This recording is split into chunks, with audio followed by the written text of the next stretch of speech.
Hey guys, Jayden Archangel here, and welcome back to another episode of Archangel Gaming. Today, we're going to be going through the campaign mode.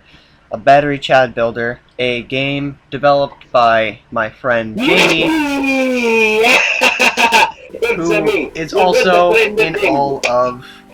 who is also in the Dark Heaven Discord server.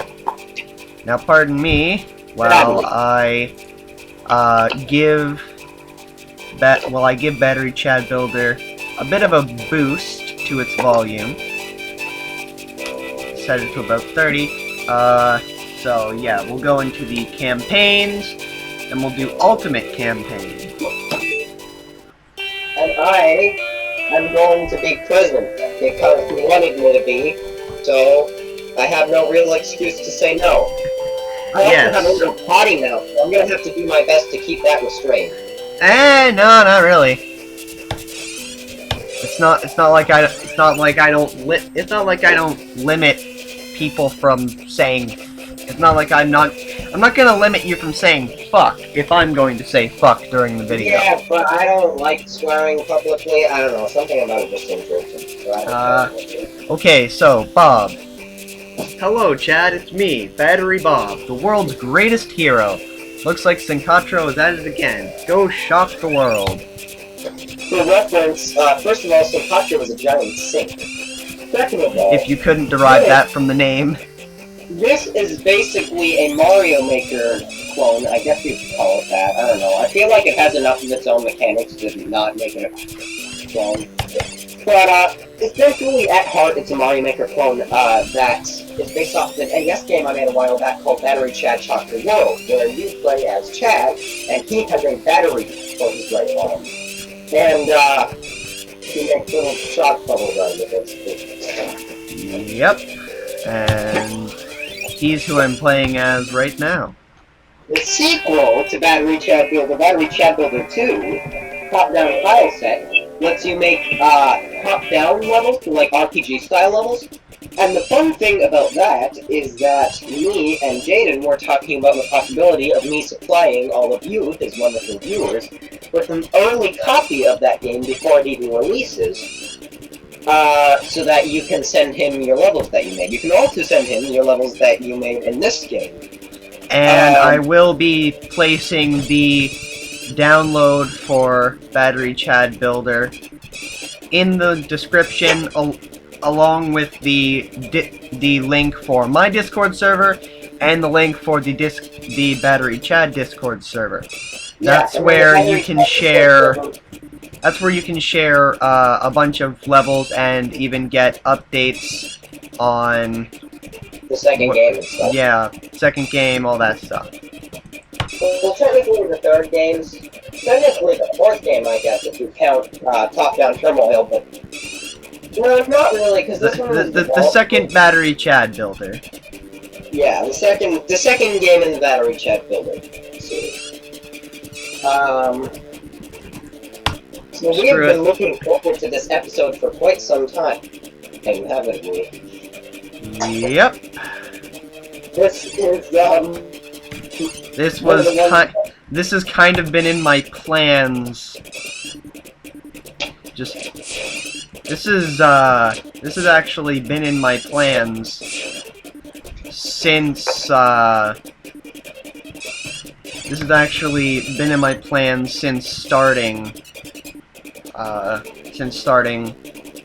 to do gaming videos. Yeah, and with a little bit of helpful encouragement on my part, by which I mean I wouldn't shut up about it. Here we are in episode like 5. Is this episode 5? I think as far as the Archangel Gaming and series goes, this is episode 6. Athletic, yes, athletic, the best one. Because I know you like cake the most. Athletic people. Oh yeah, there's a cake theme in this game where you go around inside a giant cake. That's not a joke. I wrote a song that I thought sounded like eating cake, so I made a theme about eating cake. Because that is how game design works. No, seriously. I could give a whole long rant about how it's programmed and stuff. Maybe that would be interesting. trying to think of how to make this interesting, because watching someone play a platformer isn't that interesting. But on top of that, we haven't gotten to the interesting levels yet that introduce new mechanics. And around that point, I'll shut up so that people can take that in. But in the meantime, should I give like a really boring ass rant about how the programming works or something?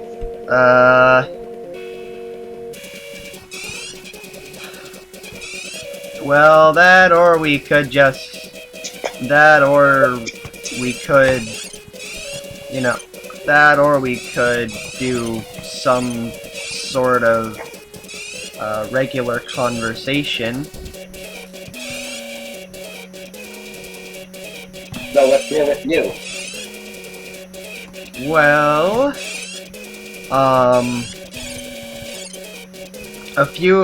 I know something a few of my, at least 3 or 4 of my viewers are going to be excited for, and that is going to be the Phoenix Rebirth closed roleplay that I'm setting up. Oh god, he's talking about what words that everybody thought. Okay. That was definitely that was a dignified death. I can't see his gameplay right now, for the record, so I don't get to make fun of how bad he is. Sorry. Yeah, I basically just brought in the creator of this... game because, 1, I'm friends with him in real life. 2, having him around will kind of make some form of a conversation, so that you're not just sitting here watching me play a game in silence like Terraria ends up being so often. I mean, I'm generally a fairly entertaining person, I'd say. But a lot of that usually comes from when I'm not censoring. So. Yeah, and also there's the thing where we have to watch the jokes we're making. Like, cause we don't want a repeat of yesterday in Roleplay Madness. The thing is, I happen to have this wonderful mental condition called autism. It's great because it basically means that I have the effect of getting high without doing drugs. In fact, doing drugs is what makes me not high, because I have to take medicine in order for my brain to function the way it's supposed to be. My family doctor gave a really good analogy for it once. Basically, it's like the signals in my brain are cars and they're traveling across a highway. And the autism is like a giant gap in that highway. And the medicine kind of fills in the gap. And I don't think I've taken my medicine in a solid 4 months. So, yeah, it's been a while. And my humor can get rather, let's just say interesting. Let's just say that my catchphrase in high school became yummy yummy in my tummy. And, well, let's just stop talking about it. Yeah. Let's just say that there's a part on my fridge that says tummy tingle.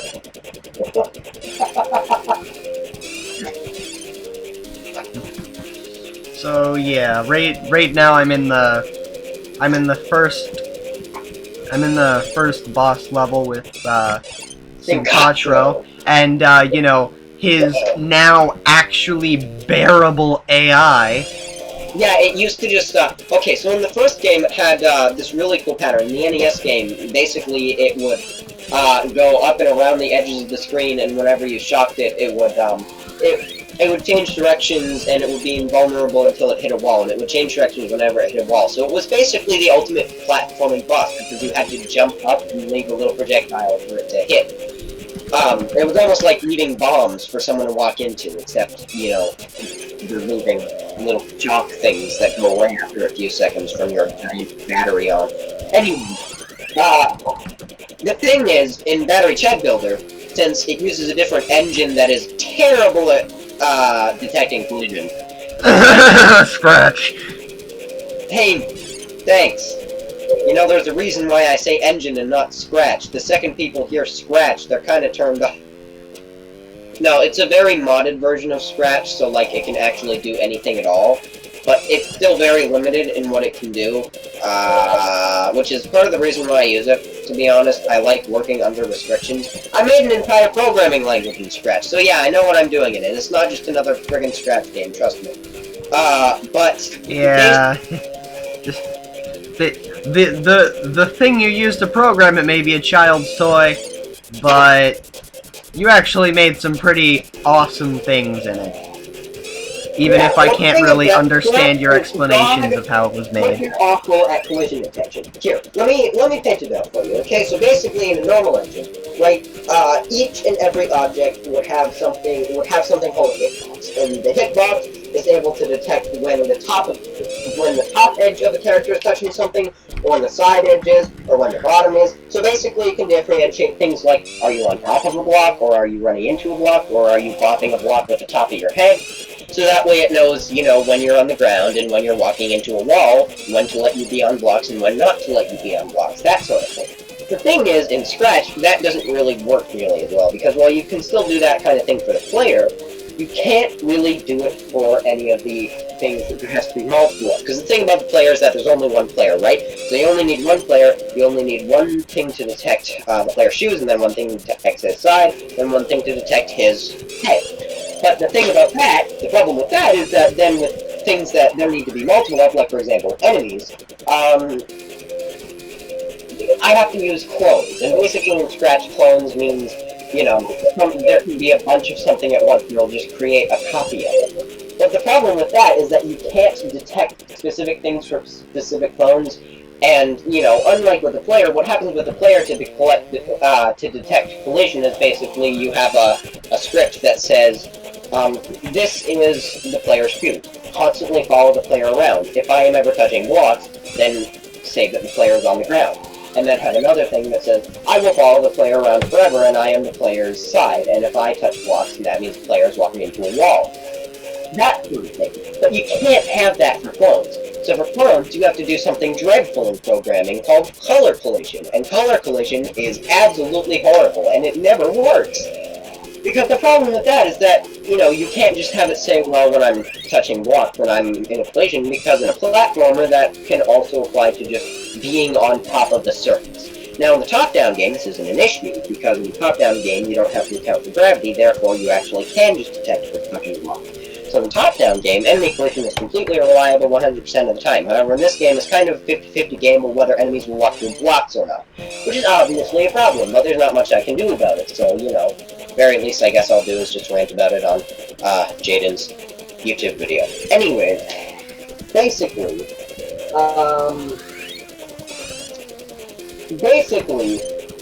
originally, like I said, Syncotro's pattern was something like whenever it hits a wall, then it changes directions or something. But the reason why that didn't really work here is because I couldn't have it know, like, which way it's touching the wall, like if it's going into the right of the wall or hitting the top of the wall or anything like that. So basically, the original way I handled it was I just said, okay, fine, so Syncopter will just walk around in an endless circle. But the problem with that is that that's the whole reason why the collision didn't do that in the original game, because in the original NES game, that was the original plan, then I realized, wait a minute, if I do that, then literally it will be an endless loop, an endless pattern where you can just stay in the same place and press the same button over and over again, and you will hurt Syncopter every single time. So, what I had to do instead was, I made it so that, I made it so that Syncopter, like, bases Syncotro's movement off of, you know, when it hits, like, the walls, or when it hits a block, something like that. And that's how it figures out how to move. And I made it so that once you hit it, it's invulnerable until, I think in the original NES game it was just for a short timer, but in this game it's until it hits another one of the edges. So ideally it would be until it hits another wall. But as you can see, I changed it, so that instead of just going in circles, it goes in one of a random corner, from any of the different corners. And the only piece of code I had to write aside from that, was to make sure that if it's already in a corner, it doesn't go to the same corner, because otherwise it will literally just stay still for a second, which, yeah, not great for a boss fight. But yeah, basically, That's why Stinkatro is kind of whack in this version. That's also why enemies are kind of whack in this version. I wonderful. enjoy ranting about programming. It is I'm in so the very fun, very fun shooting water at you, version. huh? Yeah, and moving at frickin' light speed between corners. You mean lightning speed? Cause he shoots cause he has a battery up, cause he shoots lightning, cause he's battery Chad, cause he has the You're trying too hard, stop. You're trying too hard, stop. We could always just speak French instead. Should we share with you? No! That went horrible. That is the entire reason. That is the entire reason my sister left Roleplay Madness. It's so funny though, please, just once. Just once. We're Canadians, we're allowed to make this joke, goddamn. Just once.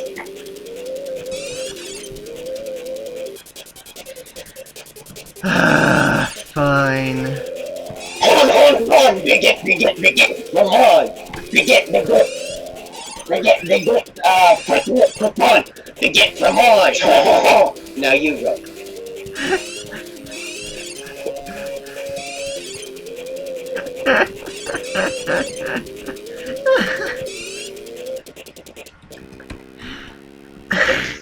Oh, hang on, I'll be right back. Yep, I'll continue trying to kill this annoying thing, barely dodging it with 1 health. And there I go, I died.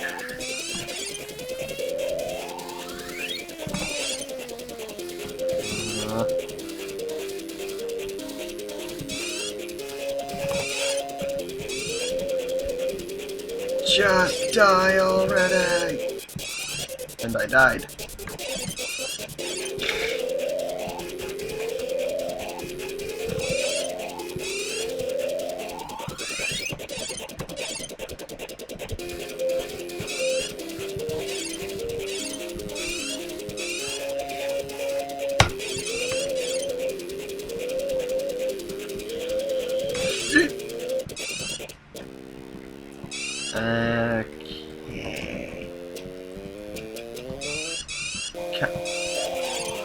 Come on, you little sink bastard. I'll cut you up and eat you for dinner. That actually sounds very unappetizing. I think I'm actually not going to do that.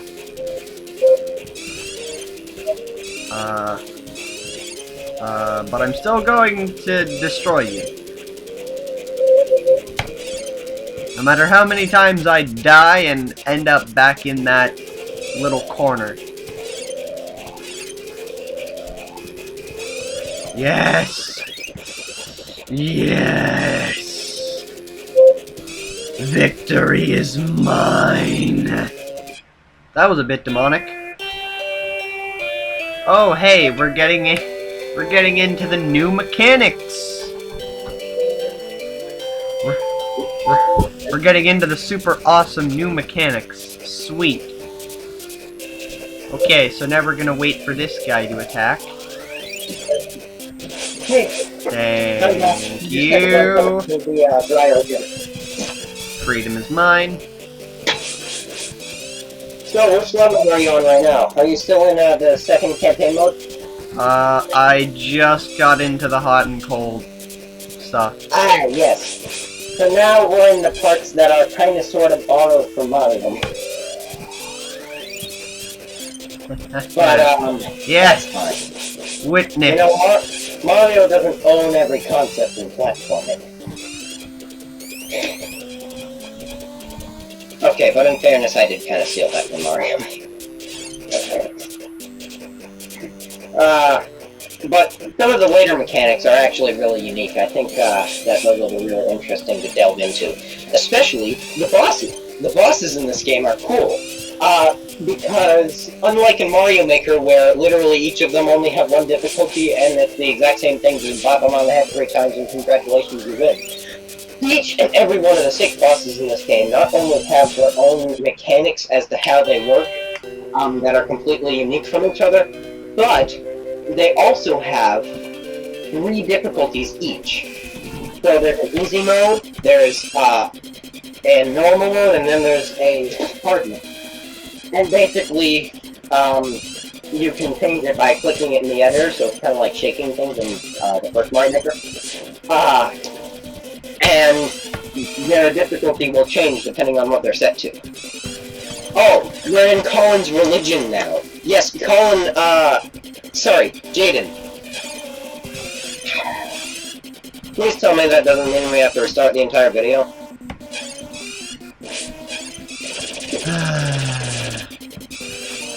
I'll just put up with it and say special name.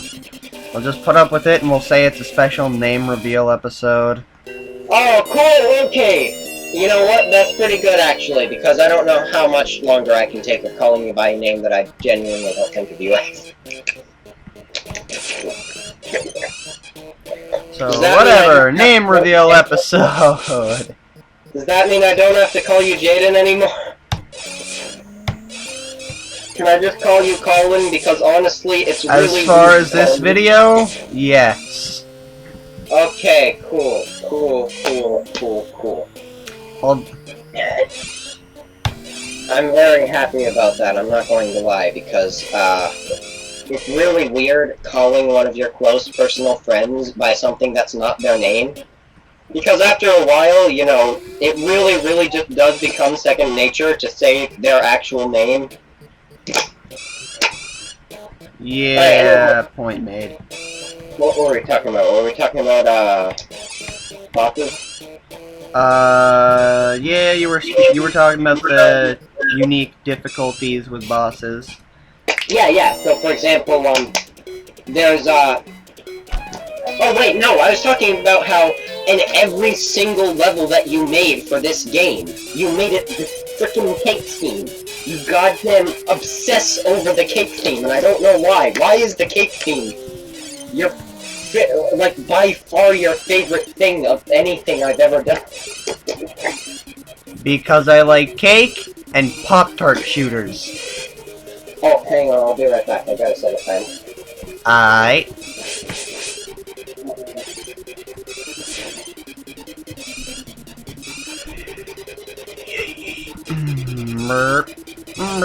Nope, that's a death. That's another death. That's another death.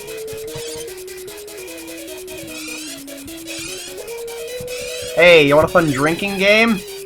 Take a shot every time I freaking die to skull block jumps! You'll be trashed by the time we're done this video!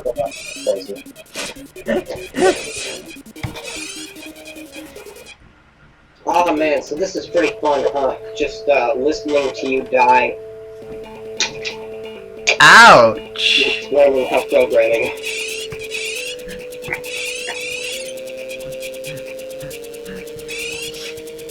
Then again, I guess you enjoying my suffering is kind of fair. Oh yeah, because considering I very much enjoy making the people who play my levels suffer. Every single time Colin makes a goddamn level, every single time, dude. Every time. His one goal is being as evil as possible and torturing the player as much as possible. That he is literally, in his own words, said that his whole goal is to see how much he can make others suffer. That is his goal when he plays this game, when he makes levels in this game. By the way, speaking of making levels, in the next episode, he's going to show a little bit of the level editor, and how incredibly awesome it is, because it is very good. It started really bad, actually. When it first came out, there were like only 2 or 3 parts, and they were like all the exact same. That was the fundamental problem with the NES game, was just the lack of variety in mechanics. It was literally just the same enemies recycled over and over again, and the exact same blocks with different skins. Okay, so but then, here is the blackout fight. Oh, well, the blackout fight. So yeah, this is one of the examples of a unique boss. It's a battery, so naturally, you can't shock it. because your shock attack recharges its health. Go ahead and do that once, just to demonstrate, Colin. Alright. So, say I want to get up close and shock him. Now he's back up 1 point of health. Exactly. So what you actually have to do is you have to just avoid his attacks and let him wear himself out until, so to speak, the battery dies. Now, this was actually an idea that Colin and I conceptualized together, where we were trying to come up with a bunch of bosses. This was actually the first boss I programmed, and when bosses were added to this game, Syncatro and Blackout were the only ones we did. And when we were trying to come up with new ideas for bosses, since Battery Cat is kind of themed around an animate object that just have certain things that function as game mechanics, one of the things that Colin suggested was, well, it's Battery Chad, so why not a giant battery? And then I came up with the idea of if you shock it, then it'll recharge itself. And then I just kind of went from there. Now, in my opinion, Blackout is actually the weakest boss that ended up being the game. What you're saying a lot, considering how much I like Blackout. Maybe that's just me having a soft spot because it was the first boss that I ever made other than Syncatro. And man, oh man, is Blackout a pain not to program. Everything else is a pain to program, but Blackout specifically is a pain to add all the sprites for, because keep in mind, Blackout has to have a set of like 7 or 8 or 10, something like that, different sprites for every single different level of health. So I'm pretty sure there's like 50-something sprites just for Blackout. And I have to add all of those manually and like get rid of the background and make it transparent and stuff. And with the first game, I actually had to like manually move it up too so that it was centered. Those sorts of crazy stuff, man. But yeah, Blackout is Blackout is, in my opinion, the weakest boss that ended up being in the game. Well, no, you know what? I don't know about, Mailboss is actually pretty cool. I want to say Mailboss is the weakest in the game, but Mailboss actually has a decent amount of strategy to it. Yeah.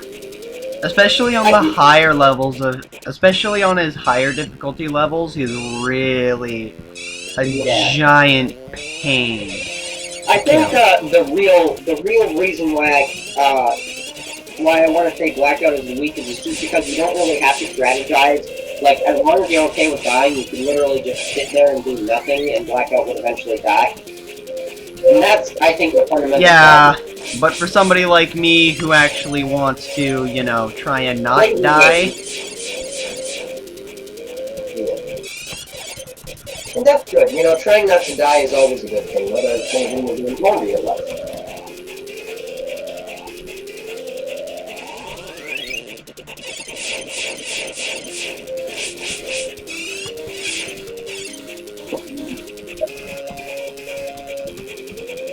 Oh, no. Pick that boss music. Is it fair to say that most of the Battery Chad music is pretty kick-ass? I don't know, I'm pretty proud of it. Yeah, I rather enjoy it. Very catchy. If there's one thing I'd say, it's that I think, after a while, a lot of the...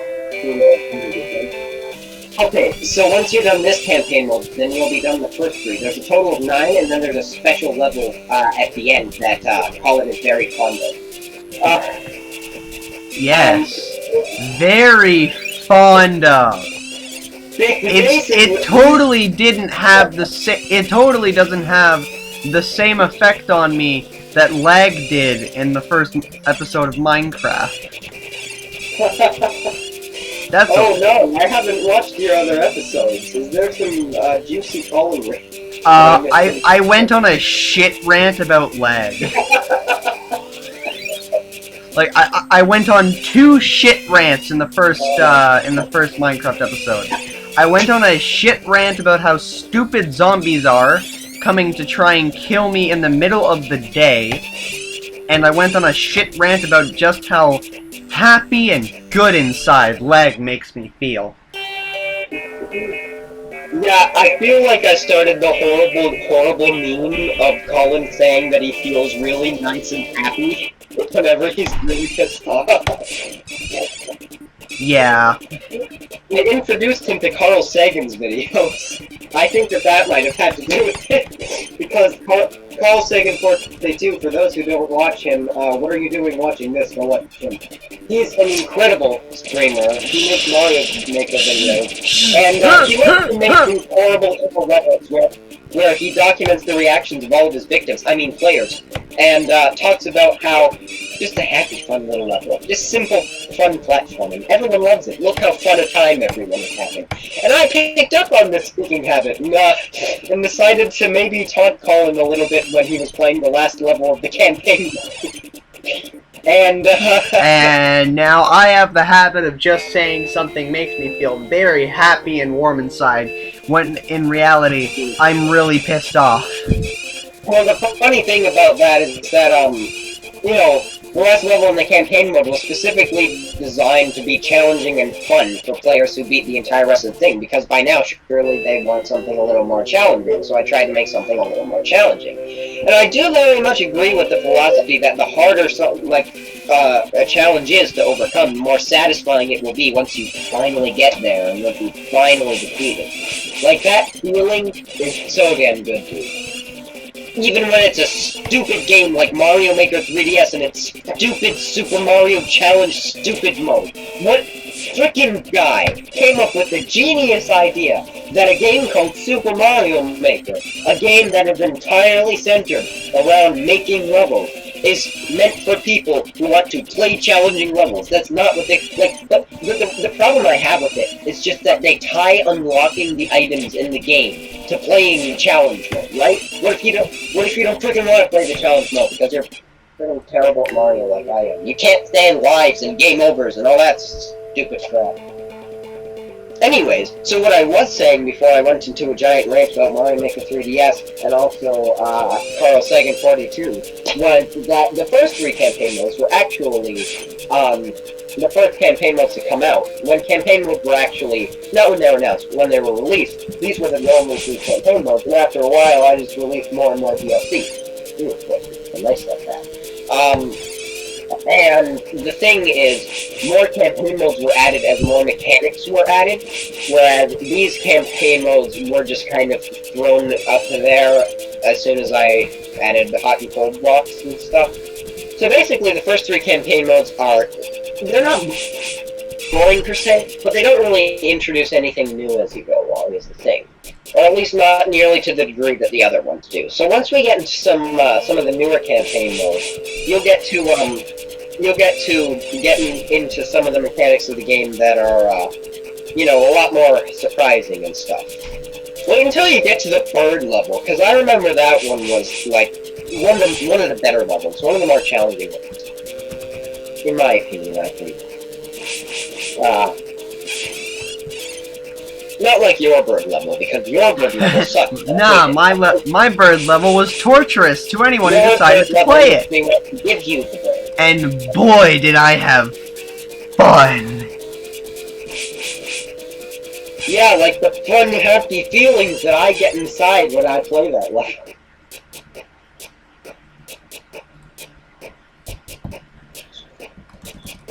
Excuse me, can I have a shot, please? Thank you.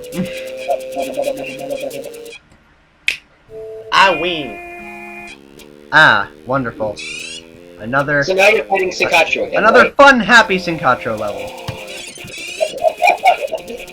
Sincatro, okay, but in fairness, Sincatro used to actually be such a pain in the ass to fight, and that was just because I remember one time Colin asked me, and this was before I changed Sincatro's AI, which was much needed. Colin asked me, who do you think is the most tedious, god-awful boss in highest difficulty? And I said, does it have to be highest difficulty? And he's like, no, I guess not. You know? And I said, Sincatro at lowest difficulty, because that's when Sincatro is the slowest, and you have to wait for Sincatro to circle the entire screen just for you to be able to hit Sincatro. But now, that's not an issue anymore, which is so good. I am so glad that I made that small little design change. It really went such a long way.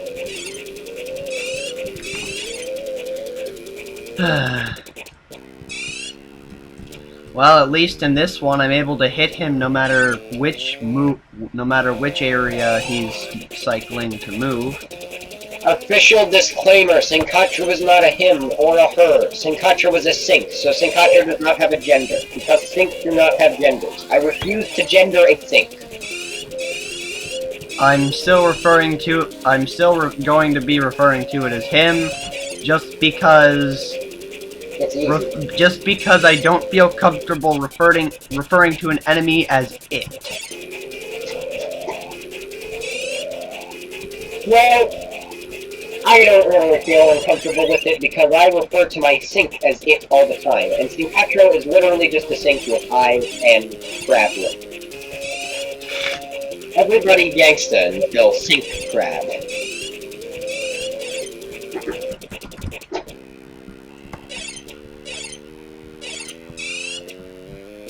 Why did you not take damage that entire time? You ran into at least 5 shocks. Why did you not take a hit that entire time? My best estimate would be, keep in mind, okay, so the way that Sinkatra works is also, when I'm saying becomes invulnerable, I mean, no player collision with Sinkatra. So, Sinkatra can't hurt you, and you can't hurt Sinkatra. But that same thing happens either if you shock Sinkatra, or if Sinkatra hits you. So, if Sinkatra hurts you, you won't be able to shock Sinkatra until Sinkatra hits one of the horns of the screen. Seriously? It's not the most intuitive thing in the world, but it works. And it's big for a boss that isn't stupid, like hit him on the head 3 times and you're done. I'm so sick of that. I wonder what we're suggesting here. Yeah. It's totally a mystery what we're suggesting.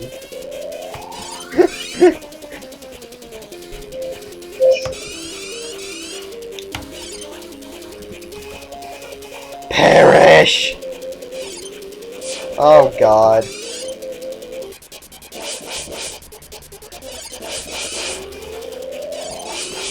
Wonderful, you got little buddies this time. Yeah, your little buddies make you... Your little cloud buddies make you feel all big and strong, don't they?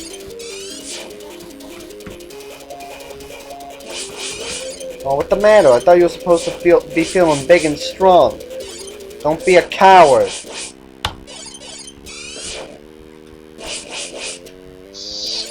Okay, just making sure my microphone's still on. Yeah, I don't know if I've described this to your viewers yet, but if my microphone goes out, that's because right now, for some reason, the microphone built into my laptop just refuses to work. So I have to plug in a separate webcam just to actually have any audio input, and that webcam happens to have a kinky cord. So if I even do so much as touch the cord, then Discord will just stop recognizing that it's a device that's plugged in, and I'll have to unplug it and replug it in, and then wait a few seconds for Discord to recognize it. It's a pain in the arm, but that's just a little disclaimer in case I cut out at any points during.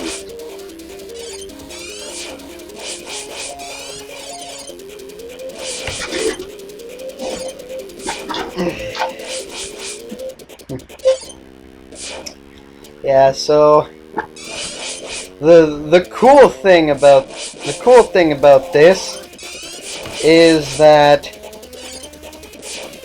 you'll be able to actually go and watch this video through and just laugh and laugh and laugh as you die. Or, also also find out just how great or poorly timed certain points in our conversation were. I guess there's that too.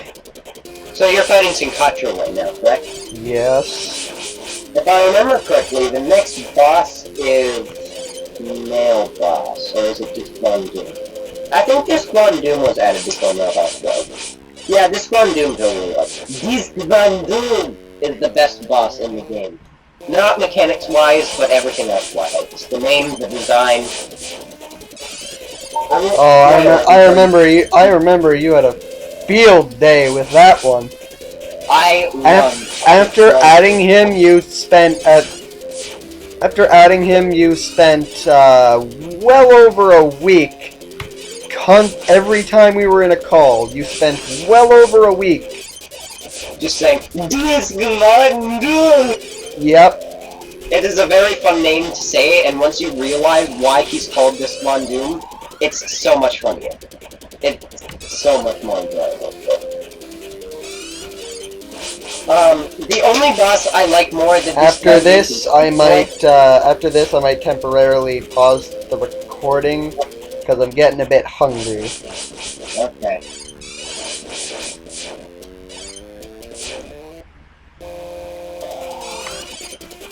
I was feeling a bit peckish myself earlier, but that's why I ate before we did the recording. Yes, well, I did eat earlier, but I couldn't really finish the rest of my food, and now I'm getting hungry again, so I'm thinking of going down, grabbing the leftover food from earlier that I packed into a container, microwave it, and eat it! Oh, really? I thought you were going to microwave it and then throw it on the floor. But yeah, eating it makes a whole lot more sense. I'm gonna eat it, and if I'm feeling dangerous, I'm gonna eat more. Alright, just don't think too long, okay? That laugh makes me very scared. Be afraid. Be very afraid! Just make sure that if you do end up taking a short snack break, make sure that you do it before you touch the light bulb, because you wouldn't want to load in a new level and that constantly die to some symptoms or something. Yeah. What these little blue guys are called, in case anybody's wondering. Alright, quick battery Chad, trivia. The little blue things are called sinklings. The cameras, oh right, the cameras, we forgot to talk about the cameras. Alright, next time there's a camera, you gotta kill them with a hell. I think they've already seen some of it in action, because yeah. I was seen by one and immediately started panicking to get through the brick chain maze that was there. Basically, Lens Looker is a camera that every now and again it looks towards your way, and as long as it doesn't see you move, it will just go back to being dormant. But if it sees you falling, or if it sees, you know, that you have any button input at the time, it will just completely go turreting on you. That's not a word, but I'm off my meds, so I can't speak properly right now. Anyway. Basically, if Lens Looker sees you falling, or you're pushing a button, when it looks around in your direction, it basically acts like a turret and rains bullets in your direction. Essentially. And if there's two, it's even worse, because it goes like Gatling gun speed.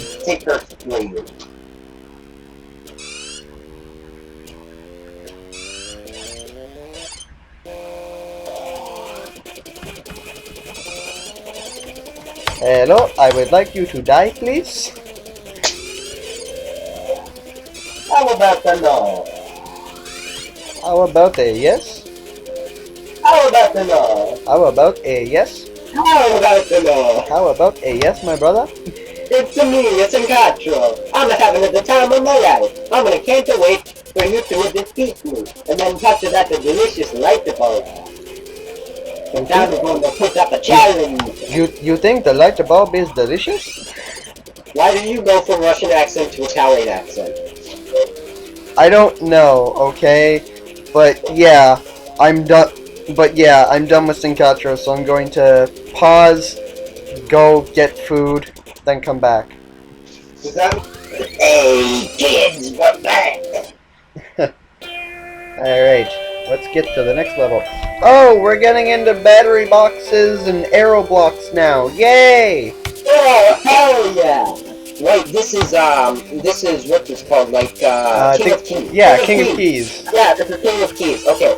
So, the first three campaign modes, I believe, were Recharge and Reloading, Power Panic, and, some other third one that I don't remember off the top of my head. But then, now we're in King of Keys. So this is when keys and locks were introduced. Now, fun fact, in the second game, Battery Chat Builder 2, Top-Down Turmoil, Battery Chat Builder 2, Top-Down Tile Set, Top-Down Turmoil is the NES game that coincides with it. Essentially, there are 4 different types of keys and locks now. And they're all color-coded to each other. So basically, you can have yellow keys that open up yellow locks, and red keys that open up red locks and stuff like that. And they make red key blocks solid, but they don't make yellow keys blocks solid, that sort of thing. In this one, there's only one type of key, one type of block, and one type of key block. So basically, keys can be collected, and you can collect as many of them as you want, and they don't go away when you die. And as long as you have a key, you can unlock a lock, and as long as you have one or more keys on you, then a key block will be solid. However, and also you can add keys to enemies and stuff, obviously. The same way you can in Mario Maker. You just click an enemy in the editor while a key is selected, and it'll add a key to that enemy. But none of that was in the game when this came out. When this came out, literally all that was in the game were keys and locks themselves. And you couldn't add keys to enemies yet, so... Yeah, that, so this is the definitive showcase of what keys and locks and whatnot can do. By any means. But, well,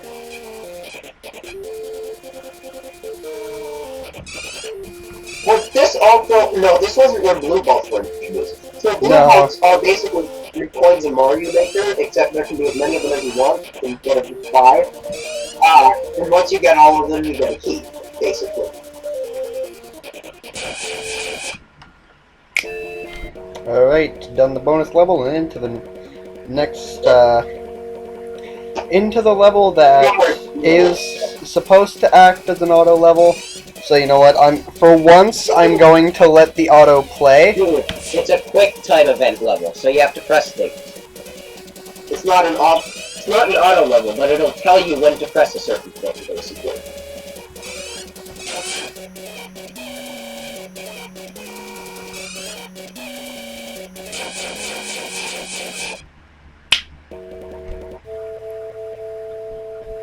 Oh wow, you're already at the dungeon. Man, you're pretty fast at this game, aren't you?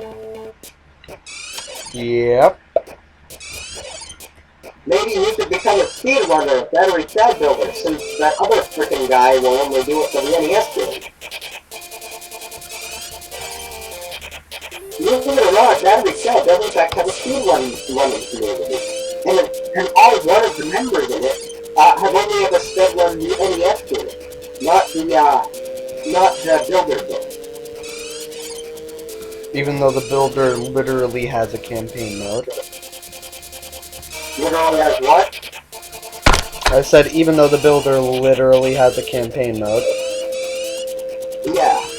Well, the NES one basically is just one big campaign mode, except the campaign mode is a lot more boring because there's only one type of enemy. Oh wait, we were talking about the names of things. Okay.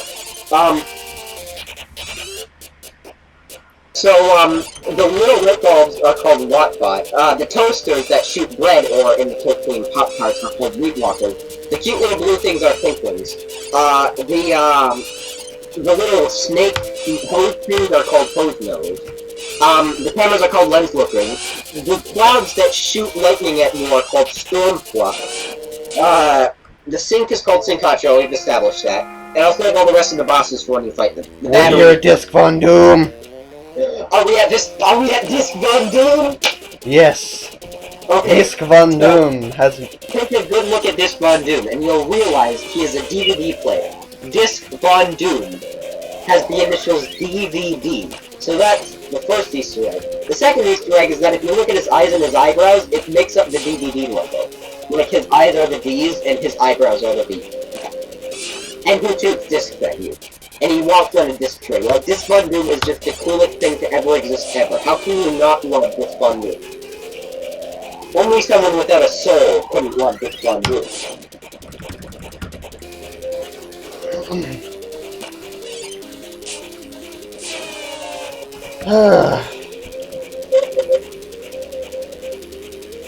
So yeah, basically, Disc Von Doom is an EVD player, and you have to shoot discs back at him. Alright, here we are. Disc Von Doom, normal difficulty.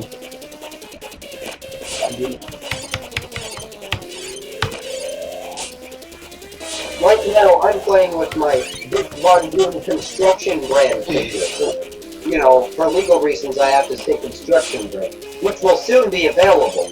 Not in store shelves, but as an online instruction kit, because I can't manufacture these and mass produce things because I'm like 15.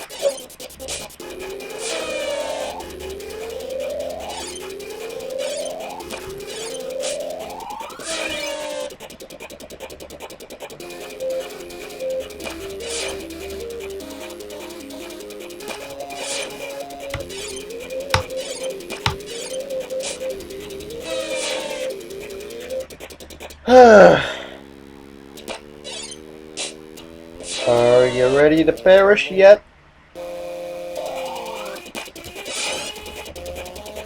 Oh yeah, just Von Doom also cries. Kinda weird, but okay.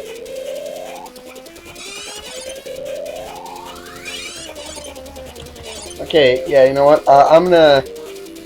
So, you guys have probably seen, but when I move my mouse up here, these two symbols show up. Now, this magnifying glass allows me to, you know, find out what blocks and stuff are. So, I hover it over here. These are the cloud blocks, but they look like a window when in the dungeon or boss battle theme, which is what we're currently in. You go down here, the lava is just skull blocks, but the lava is an alternate form. And then if I hover over this, that's the check plug, which allows me to sort of move my respawn timer to there. It's basically, well, not respawn timer, but respawn point. Yeah, it's basically a checkpoint. Now, this button right here basically allows me to restart the level. So if I were to get soft block. So yeah, if I messed something up, and couldn't beat the level, then I could use that to restart the level without having to, you know, restart the entire application and work your way back up to the exact level you were in, just in order to potentially get soft lock again.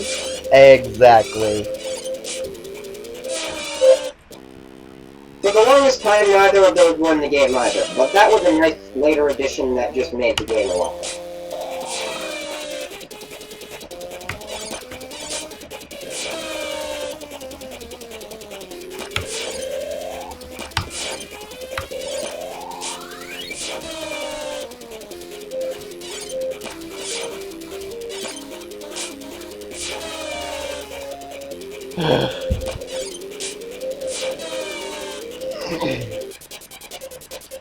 Disc Von Doom is dead. Well, that makes me sad. You wouldn't have to word it like that. But anyway, so now that means we're moving on to the next campaign mode, which is... hang on. You know what, I'm actually going to open up the game for myself and just quickly take a look at, I think this might be Lava Layer. No, I think Lava Layer... No, this actually would be Lava Layer, I think. Yeah, Lava Layer is, basically, at one point, for the longest time, that was the, last campaign mode. Here, I'll pull up, I'll actually pull up the game and I'll read out every single campaign mode. For those who are wondering why we're calling these campaign modes, basically this is, what you clicked on Ultimate Campaign is all of the little campaign modes put together as worlds into one big campaign mode. Because in this game, unlike in Mario Maker, well, technically you can do it in Mario Maker now, but it's like a lot crappier than it is in my game. Basically, you can compile any amount of levels together, from 2 to 99. Technically, you could do it with 1 if you really wanted to, but, you know, it's kind of... Yeah, like, I could do that so that, nobody could, you know, use the level editor to cheat their way out of what was an intentional challenge, you motherfucker. I don't know why anyone did that unless you made a stupid bird level that nobody in their right mind can beat. Oh, you didn't just do it on the bird level. You've done it on other ones. You're like, I'm just going to place this right here or, I'm gonna delete this one thing just because you were too bad at your own game to beat it the way I created it. In fairness, a fair part of me doing that was motivated by annoying.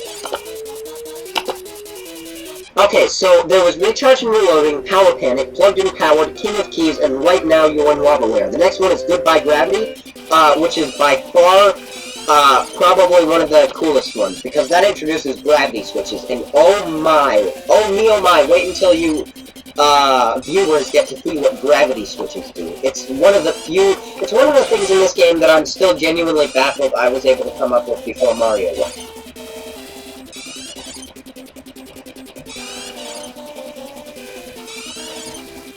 Well, at least you were able to come up with it in platformer style before Mario was. What, did Mario do it in some other way? Gravity switches are gravity switching stuff was in both Galaxy games. Oh, well, yeah, but that's because the Galaxy games, like, completely revolve around gravity. It's not the same thing. Like, it's not quite the same thing as in this game, you know what I mean? Also, Super Mario Galaxy literally is a platformer, so I think what you meant to say is in 2D. Yeah, you're the first one to use the concept in a 2D platformer. But as far as 3D platformers go, Mario did it with Galaxy.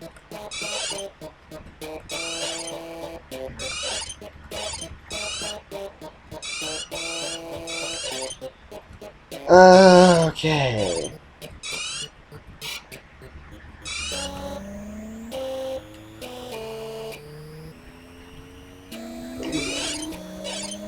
There we go.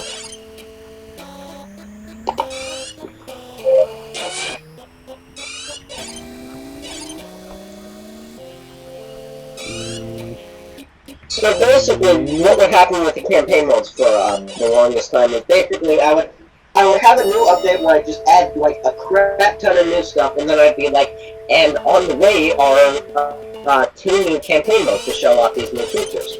And then like a few weeks later, I would probably release a new update that had 2 new campaign modes. And each campaign mode has 6 levels, except Ultimate Campaign Mode, which I believe has 55. Yeah, 55 sounds about right. Yeah, 55. So the Ultimate Campaign has 55 levels, and keep in mind, there is that one bonus level that you don't get in any of the other campaign modes that you only get from beating the Ultimate Campaign. So if you get the Ultimate Campaign, you get a special secret 55th level, and that is what Colin is working up to right now. That's the level that makes him feel special, fun, happy feelings and stuff. Yeah, very special, fun, happy feelings. Definitely doesn't make me want to do anything highly illegal to you. And it's especially funny just because, like, the thing is, when I was designing that, I wasn't trying to make it piss people off. Like, the whole design goal within mind was, once people get to this point in the game, you know, they probably want something a little more challenging. And they're probably pretty good at the game mechanics and stuff, so I'll try and make something that will make them feel happy and make them feel challenged. And then the end result was you screaming every curse word in the book at your new laptop that I got you. Because the new battery flag level was just so hard and you couldn't beat it. And in fairness, I couldn't beat the second version. There were 2 versions. There was a second version made after I was able to remove a limit that made it that you only get too many blocks. That limit is no longer in place. So yeah, hear that, Mario Maker? We have a game here where there isn't a limit to how many things you can. Now granted, that does mean that the game might land if you place like something on every block of every screen, but that's kind of the game.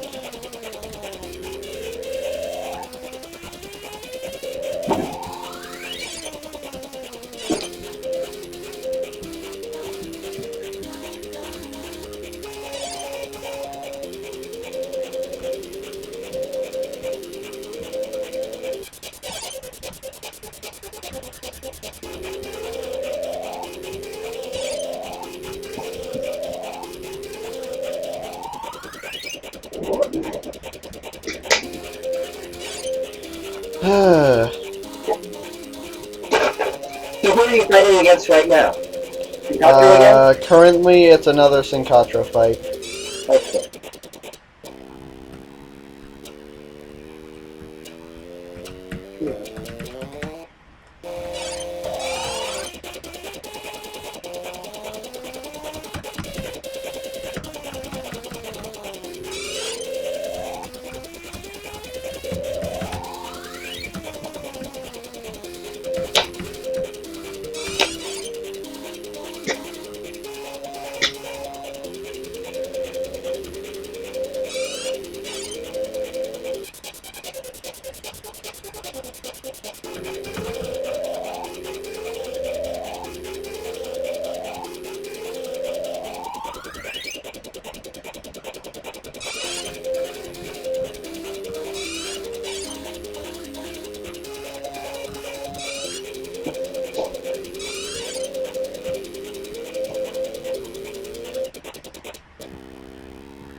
So, let's conversate and make this interesting. Okay. Hon, beget, no. Really? I don't know, I can't think of anything. Cheese bread. Okay, so there's this meme in the servers where I react to every message with an emoji of cheese followed by an emoji of bread, and I say cheese bread. It's really stupid. So in other words, it matches up with my personality quite nicely.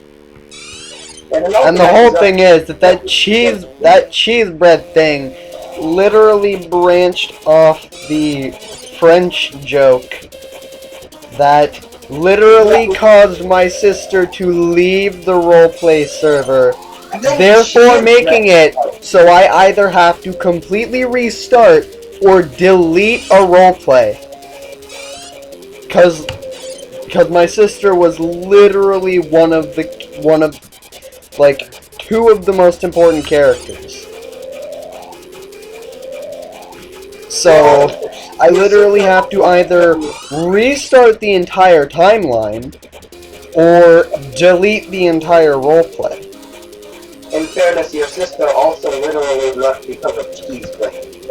And I very distinctly remember you saying, "No, I'm not kicking Jamie because he said cheese." That was Ouija that did that. Oh, yeah, that was your brother. Yeah. So, either way, the fact that anybody ever wanted me kicked for saying cheese is supremely funny. I don't think it was the fact that you kept saying cheese bread. I think it was the fact that you were continuing the joke even after they had even after you were told / asked to stop. Oh yeah, but you're defending me. Anyways, let's change topics. I don't want this to evolve into a drama.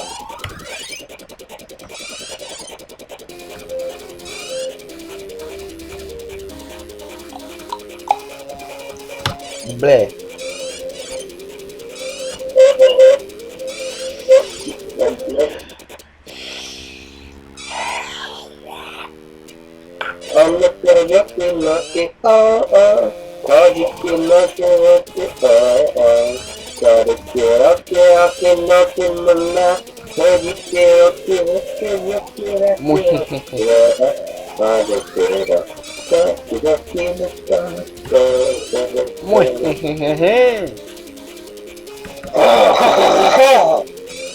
Yeah. Cheese bread.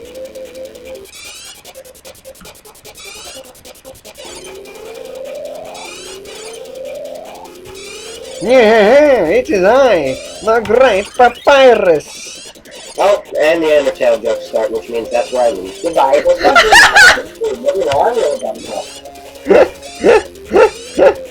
The second Undertale starts, you stop. all seriousness, I did have to get cloth from my eye. Anyone else have this terrible habit of rubbing their eyes until they're totally painful? And, you just want to die? Well, here's a fun tip. If you take a cloth or a towel and you wet it with some cold water, and you just dab it gently against your eyes, that helps a lot. Wow. Medical tips with Jamie Wilshire. I actually taught something helpful to the people. I helped. That's something I don't do often. Wow.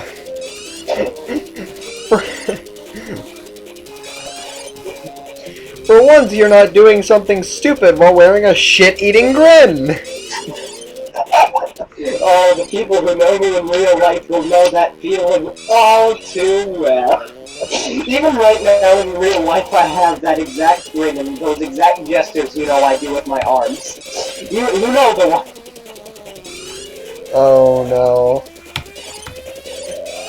Well, no, I don't think you're thinking of the same one anymore.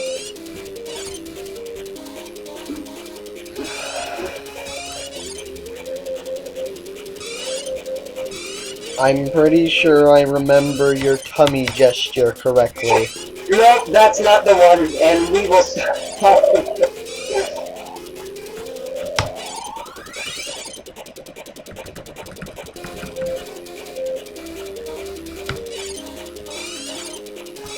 Talking about like a drug type thing.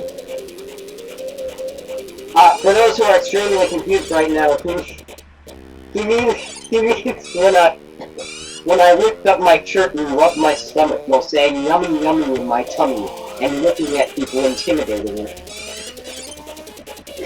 You can really tell. You can and there goes probably 75% of my viewer base. Probably. I don't know. I feel like they'll stick around for you. I'll be honest, I don't think your server likes me all too much, but hopefully they'll like my games better than they like me. Because at the very least it gives them a gateway to interact with other than Discord. Because they can play, because you can play their levels on your channel. Yeah. In fact, I'm thinking I might do that. Either I'll do it in my server, or I'll request if you can do it in your server. How about we do it in both? Well, basically, I'd be making it so that there's a channel, either in my server or requesting you make one in your server, where basically people could submit levels meant specifically for me, and then they could put either their YouTube or Discord name, and I'd give the people who I play, the few levels that I play, I'd give those people shoutouts. Why a few levels? Way more than a few, dude. You're not some big giant YouTuber. You don't have to worry about, like, only playing a few, because you're going to get thousands and thousands of responses. Just play all of them, man. It'll be fun. Also, I gotta dampen my cloth a little bit more. I'll be right back.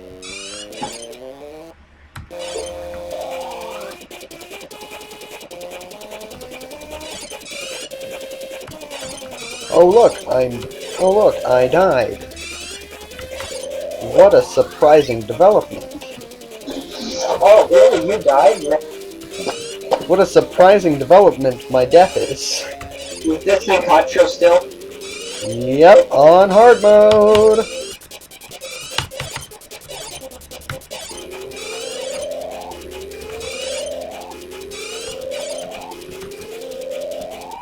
So, yeah, basically, make people for Colin to play, or for Jayden to play, or whatever you prefer to call him. I prefer to call him Colin, because I've known him as Colin since I met him. Yeah, I've mostly requested that even those who do know my real name, I have requested them to just continue calling me Jayden when it comes to online.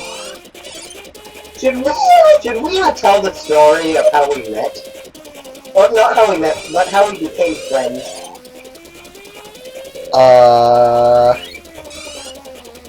And by we, I mean I. Because it's really funny. Sure, why not? Let's relive one of the most hilarious memories we have, which is how we became friends. In grade 9, I was a lot, let's just say, stupider than I am now. Not like intelligence-wise, but like, you know, if you think my sense of humor is stupid now, it was a lot worse then, basically. And that was me 24/7, as opposed to me actually being, like, a decent... Okay, it wasn't 24/7, but at school, it was the entire day. And it was, you know, as opposed to what I'm like now, where generally I'm decent and, like, not in terrible autismo mode. And I just occasionally break out into stupid humor. Back then, it was entirely stupid humor. You know, you couldn't go 3 seconds without hearing something about Waluigi's penis on my mouth. And for that reason, Colin wasn't all too fond of me. Because I'm sure... Yeah, back then, the few people, a few of the people in our class who, didn't like me would encourage Jamie to chase me, and they referred to him as Colin Repellent. Colin Repellent. That was literally a title you wore during that time. You were literally the one guy who acted as repellent for me. Now, let me explain how we became friends. We're in Goodbye Gravity, my dude. Oh, yes, the gravity switches. Okay, so those are gravity switches, and when you hit them, then it turns you upside down, and gravity is completely reversed for you, not the enemies, just you. So you will die by falling into the top of the screen. Everything resets back to normal once you die and respawn. But yeah, gravity switches are basically like tap switches, except instead of affecting the state of a block, it affects your gravity. Now back to the story. I'm a huge Green Day nut, and when I say huge Green Day nut, I mean I almost exclusively listen to Green Day, right? Like almost exclusively listen to Green Day. When I'm not listening to Green Day, I'm listening to Mario. I've been listening to Green Day since I was frickin' 9 years old. I very distinctly remember American Idiot coming onto the radio, and I thought, that's the Johnny Test theme song, because I was an uncultured swine, and Johnny Test was genuinely something I thought was a good TV show. But in fairness, I was also 9 years old, so I was like an actual idiot. Anyway,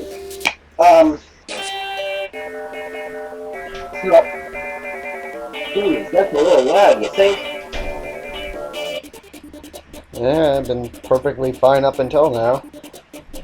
Well, anyways, I mean, in fairness, I guess the edit music is a lot louder than the play music, and the play music is what you hear most of the time, so that makes sense.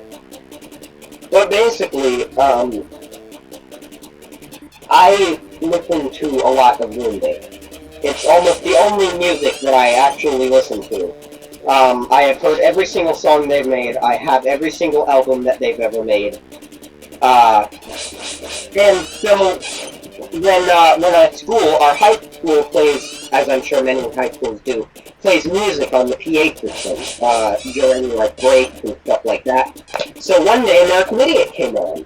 And the way that I decided to react to American Idiot, for everyone, most notably Colin, to see, was by having a seizure on the ground, literally just, like, shaking my entire body like a quick-scratching idiot, and screaming the lyrics at the top of my lung, because I am not kidding when I say I know the lyrics to every single Green Day song ever by heart, and if you don't believe me, name a random Green Day song to me, I will prove it to you. Anyways, so, Colin found this amusing, and so for the entire rest of the day, he decided to blackmail me by saying he would play American Idiot on his phone.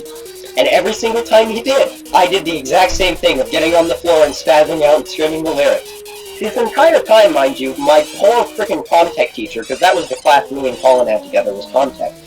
just had to come up to us and be like, stop having a seizure on the ground, Jamie. I don't think she said having a seizure because, you know, I'm not entirely sure what you would call it. But yeah, I was a little brat back then, so of course I didn't listen. I'm a little brat now, but I'm much less of one. And I continued to play the song. And I continued to have a heart attack. And that was genuinely how we became friends. He just found that so funny that he wanted to be friends with me. And I was like, okay, it's better than hating me, I guess. And then we developed, like, genuinely one of the most real friendships I think I've ever had in my life. It is so insane to think that our friendship started from that. Started from me having a seizure to another idiot on the ground of our contact class. So crazy, dude. Oh, hey, blue bolts have been introduced. What have been introduced? Blue bolts have just shown up. Oh, cool. Yeah, so blue bolts basically, yeah, they're like the red coins in Mario Maker. Except there's no limit to how many of them you can place. But once you've collected all of them, basically you get it.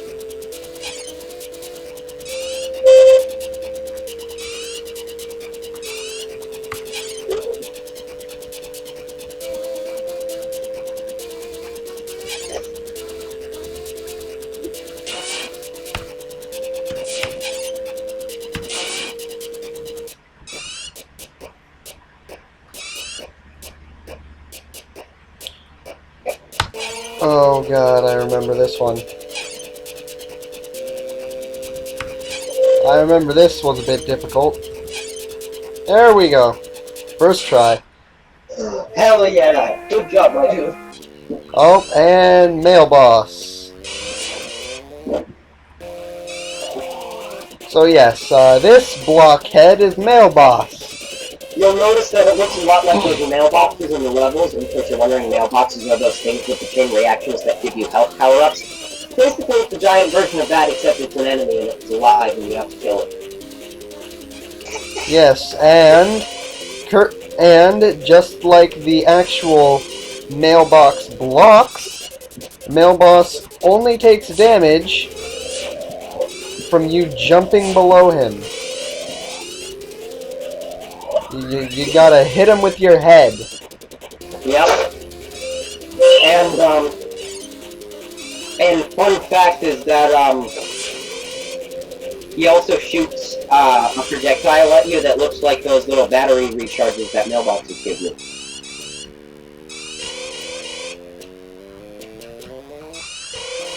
Is he dead yet? No? Okay.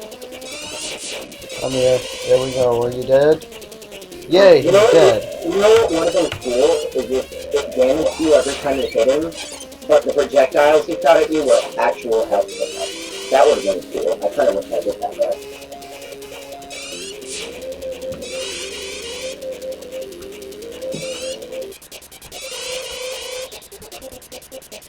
Huh.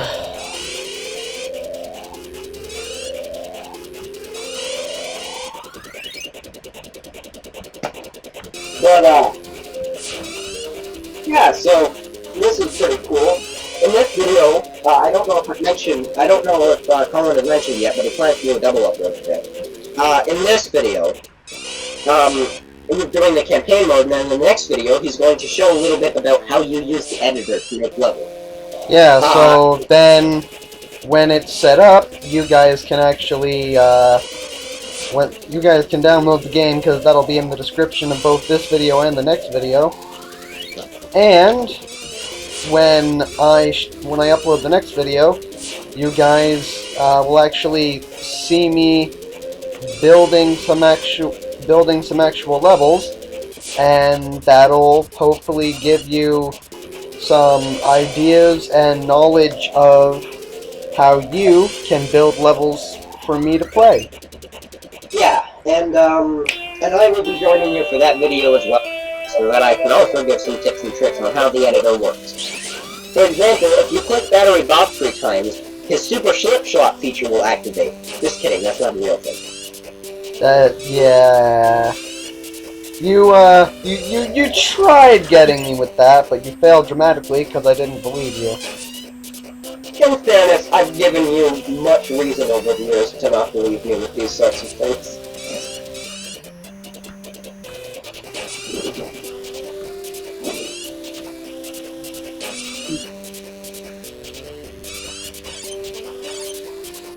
Wee. What are we reading about? What level is this? Glass and crumpled paper have been introduced. Oh, cool. No slopes yet? Nope.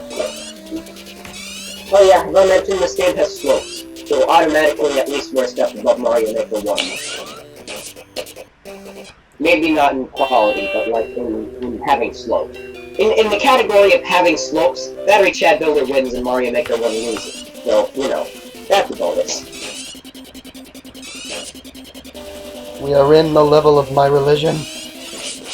Yes, your cult. The Cake Cult. You should totally set your Discord status to proud member of the Cake Cult. Nah, I prefer the squishy rat cult.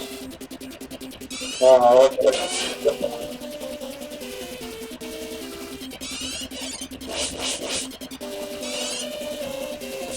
Alright, I see what I have to do now. Come on. Yeah. Come here, Key. I win. What if you could put keys on your glass? That would have been so cool. I wish I had it for that.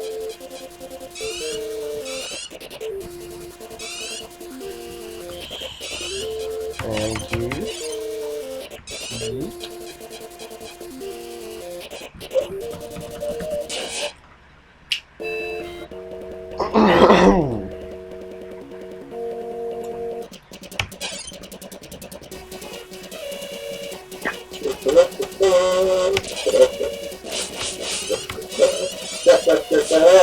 Die, Pop-Tart shooter imposters.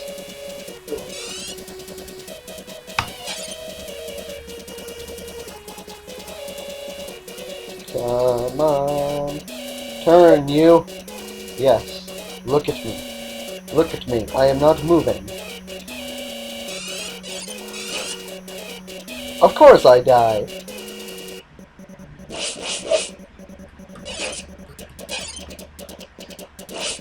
Bye!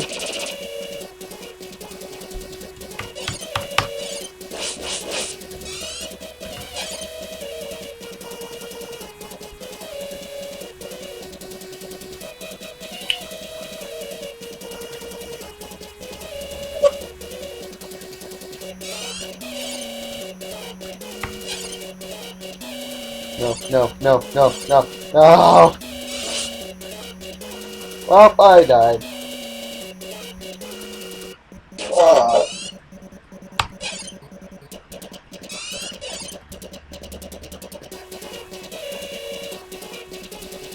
I'm gonna wait for you to turn.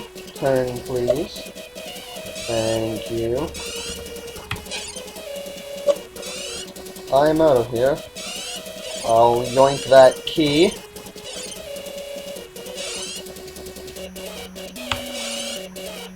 Alright.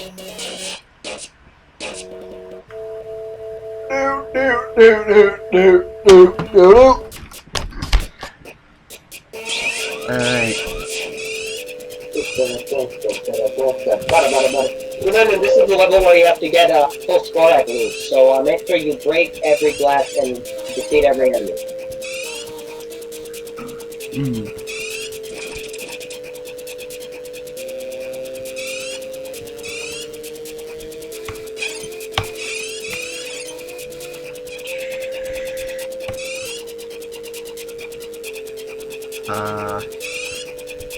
I think that this one has the big boy fight, doesn't it? Nope. This is another Syncatro. Was this Gravity, or was this Anvil? I think it was It's the first one with gravity switches, but it also has anvils. Oh. Okay, yeah, so then this is, still Goodbye Gravity. Yeah, I think you have it cycling so that it's Syncatro, another boss, Syncatro, Yeah. another boss. Yeah, that's how it works.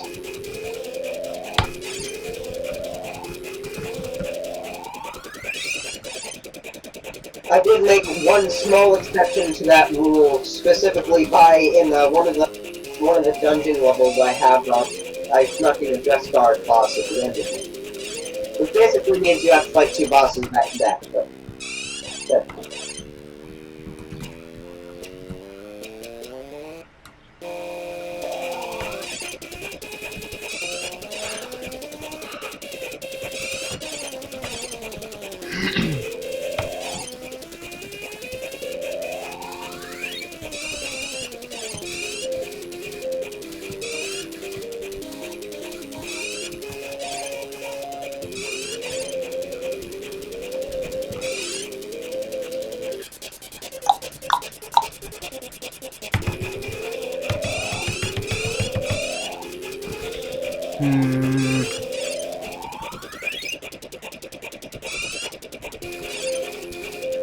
If it makes you feel a little better, in Battery Chad Builder 2, there's going to be a feature with the since Battery Chad Builder 2 will have like an RPG campaign mode with much longer levels that aren't just like platforming adventures you can get through quickly.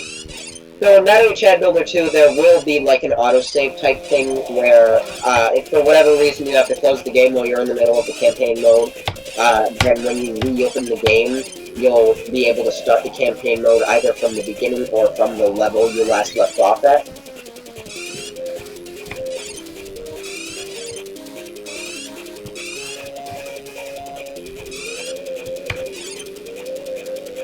Okay, that was some unexplained lag.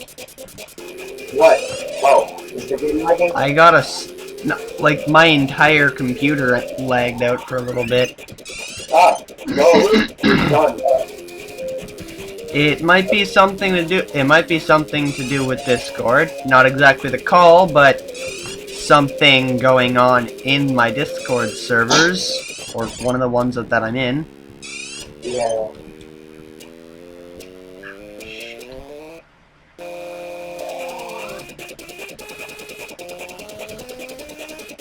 Will you stop being a coward and come down? Is Syncatro just like taunting you at the top of the screen or something? Yes, that is exactly what is happening. Okay, but imagine if I programmed it so every time Syncatro goes to the top of the screen, a sound clip plays that says, "Na na na na na na, you can't get me."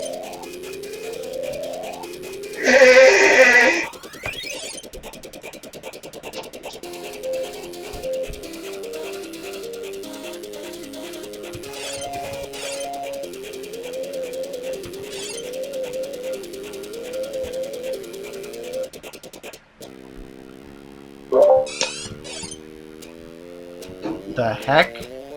What? I just got like a Discord call connect noise, whatever. Oh, no. That's, I muted myself because I had to blow my nose and I figured that your viewers wouldn't watch, so Oh.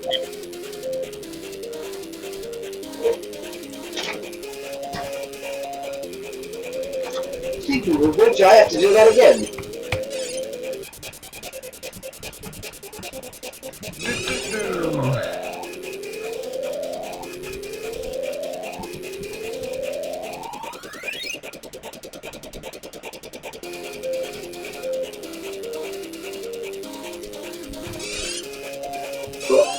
Alright, okay. I know everyone missed me so much.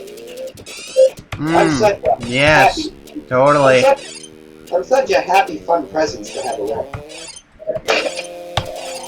Yes, totally.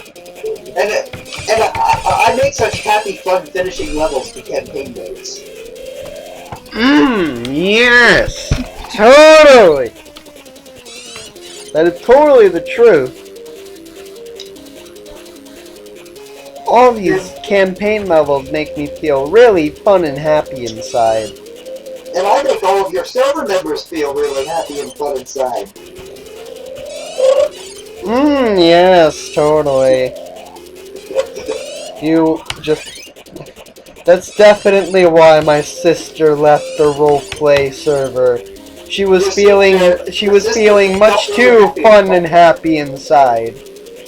Your sister was thinking, gee, this Jamie guy, he seems like a really happy, fun guy. I should hang around him more. Oh god, I should probably stop it and make everyone who's watching this with me.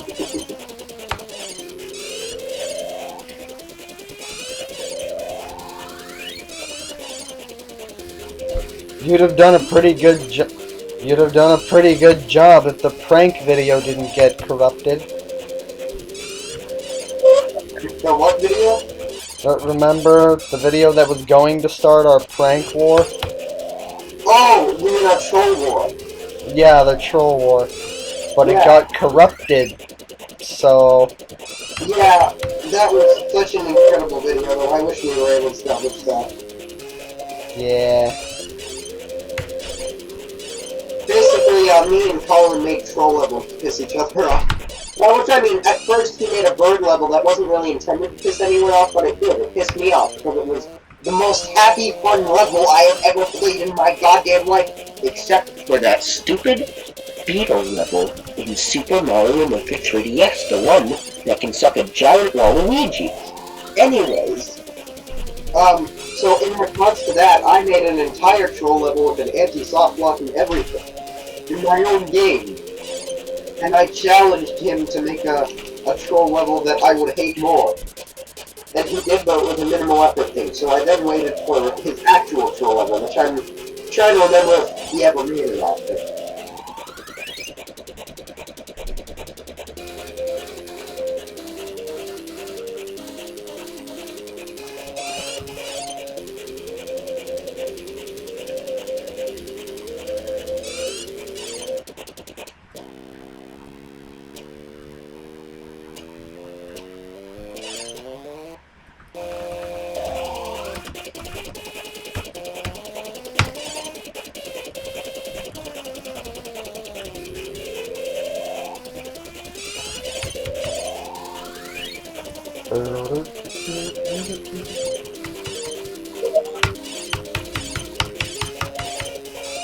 I want you to die.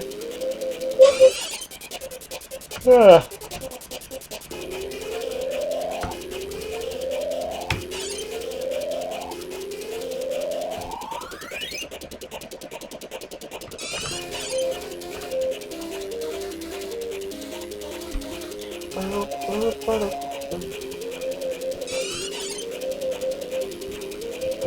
Can you die yet? Please? How about the I don't? It's me, a Syncatro, and I love being alive. Oh boy, I just love And you're dead!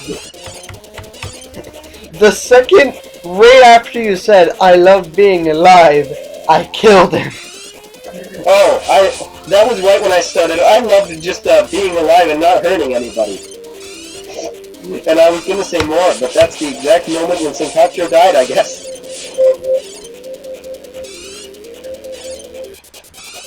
Just, I love being alive, dies. That's perfect timing. Just, oh boy, I love being alive, dead. Well, shit. Well, damn it. You, Colin. I bet you will make terrible bird levels in your spare time. Oh my god. I really do like that bird level, man. Yes, it had so much fun, happy, magical effects on you.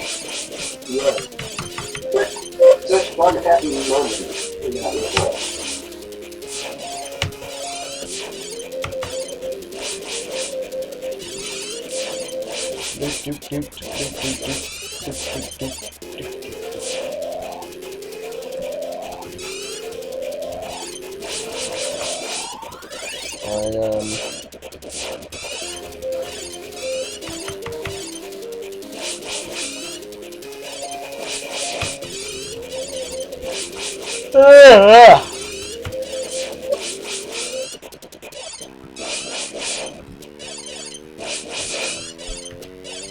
Oh, one of my old constant statuses just came to mind.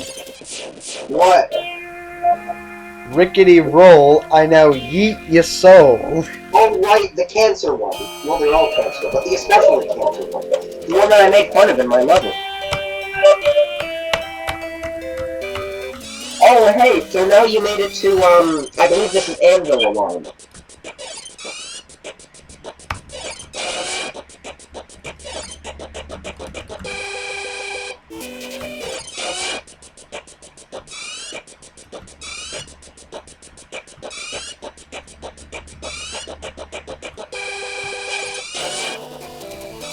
Wait, no, this is Time Set Trouble.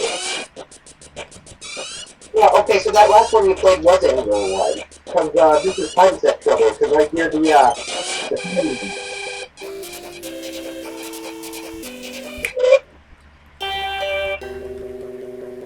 Oh, hey, look, cake. And slopes. Oh, hey, look, your religion. Oh, slopes! Yep, this is Time Set Trouble, alright.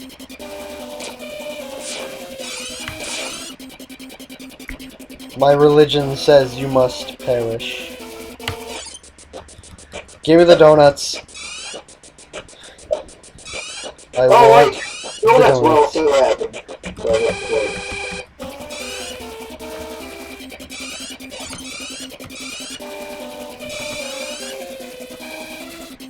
Donuts go perfectly with any cake level. Right? Because it's all basic to us. Welcome to Slope Land. Athletic is the best thing. For you, yes. For me, no. Cake. No, for me, yes. For you, cake. For you, everything is cake.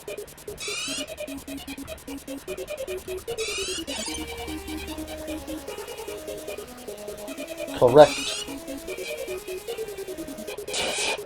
Yes, this is where you allowed putting keys in boxes. Right, yeah, that was a feature that I added.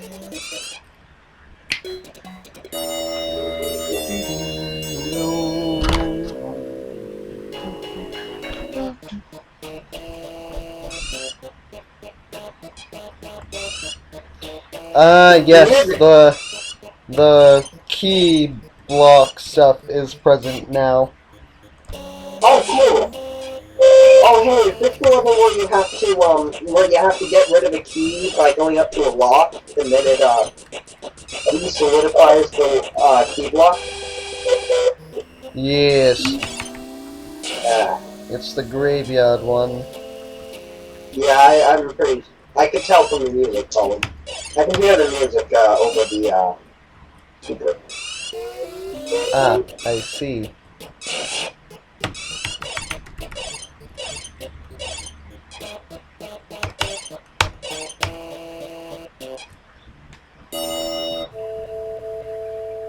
Rickety roll, I now yeet your soul. How about you never say that to me again? Rickety roll, I now yeet your soul. Ah! What kind of noise was that?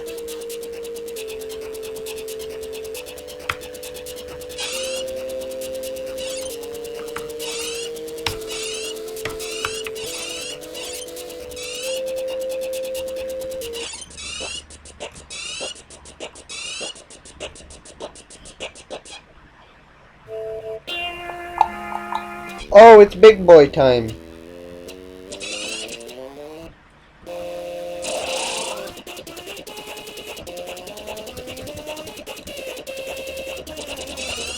Okay, so the way Big Boy works is basically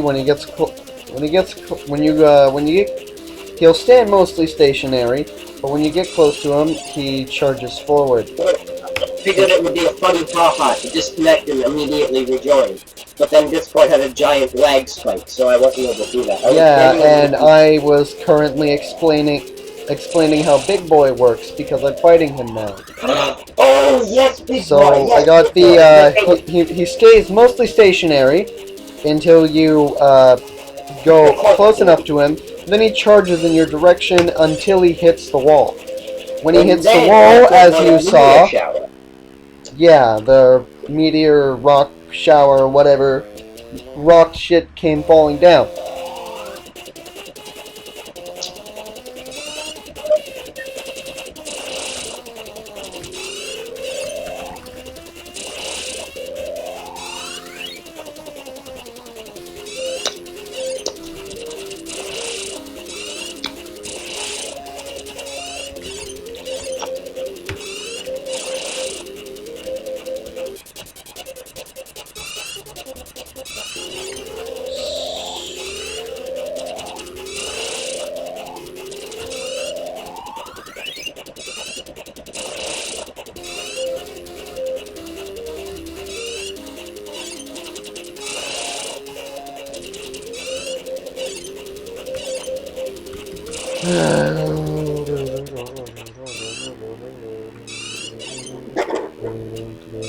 But yeah, Big Boy is my favorite boss, probably.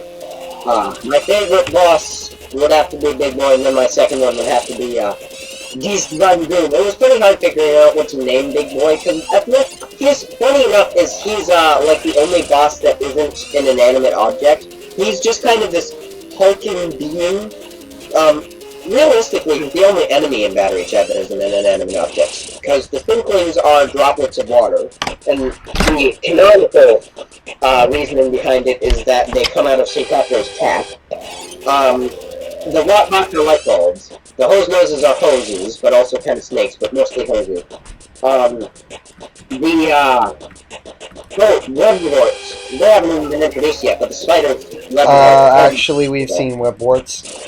Oh, yeah. So webwarts, those also aren't inanimate objects. So webwarts and Big Boys are probably the only things that are technically creatures. But, you know, you've got a Think, and you've got, like, a dresser, and you've got, like, a DVD player, and the bosses and stuff, and... Almost everything that would theoretically be alive in this game is, in fact, an inanimate object with eyes and legs. Or, in Rotboss's case, eyes and a tongue. Eyes are always closed and a tongue.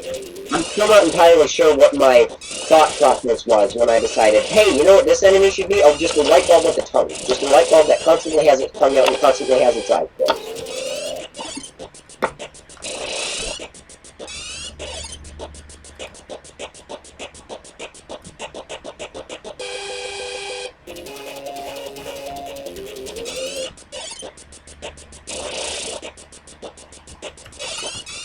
Oh yeah, and this is a demonstration of the fact that Big Boy can activate things the same way that anvils and Stormfluffs can. So I'm sure you've seen in the previous levels how Stormfluffs can activate the tap pushes, and Stormfluffs can also activate like the little timers and stuff like that, and so anvils and stuff like that. And I don't think we explained how anvils work, but basically you walk under them and they fall on something. Pretty simple. So basically, Big Boy functions as the same type of things, and if I remember correctly, he responds to an arrow block. So that means that basically Big Boy is something that is affected by gravity that can affect switches and stuff. Which is really cool, because it means you can make a lot of cool contraptions with them. Ah, yes. Flappy Bird. Oh, this is one of my favorite levels in the whole thing. So I see it made it to Airborne Accuracy, the next campaign mode. Oh, and if I remember correctly, this is actually the final campaign mode. So, yeah, you did it. Well, you haven't done it yet, because you haven't beat that happy fun level at the end. But, you know, as long as you're able to beat that, then you'll be, truly good at this game.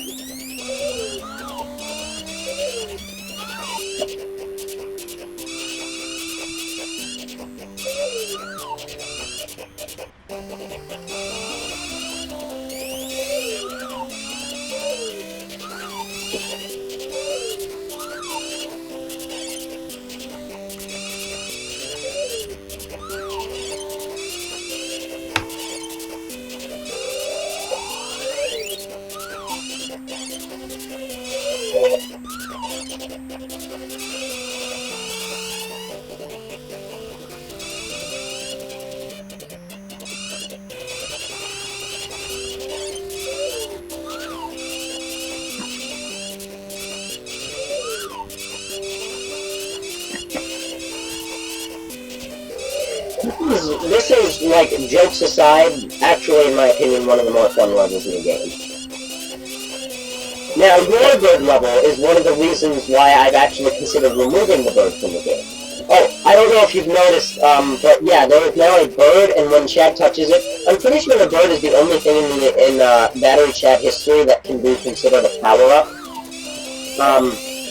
But basically, when you have the bird, you can jump in midair.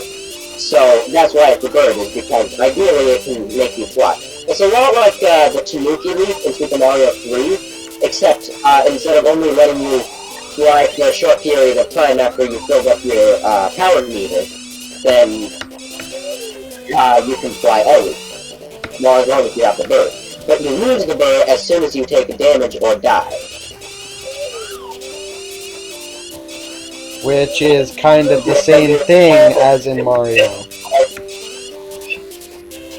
Well, kind of, but the thing is, it's kind of different too, because the bird isn't like a suit that you wear or anything. The bird just kind of follows you around, and when you take damage, the bird just goes back to wherever it was, and you can go back and collect it again, which isn't really the case with Mario power-ups. Once you lose one of those, it's gone, Joe.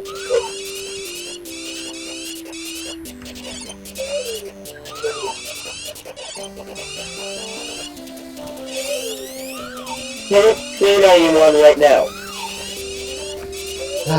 The skull block maze. Right. Now, what? This is a very, very happy, fun part of the level. God. Yes. Such fun. So fun. I am brimming with happiness right now. The most challenging part of the level, for sure.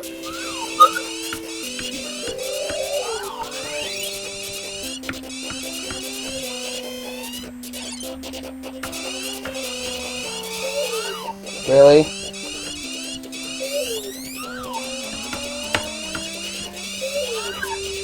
Remember, super light taps when you're going through the top section. I'm actually on the same screen as you are right now.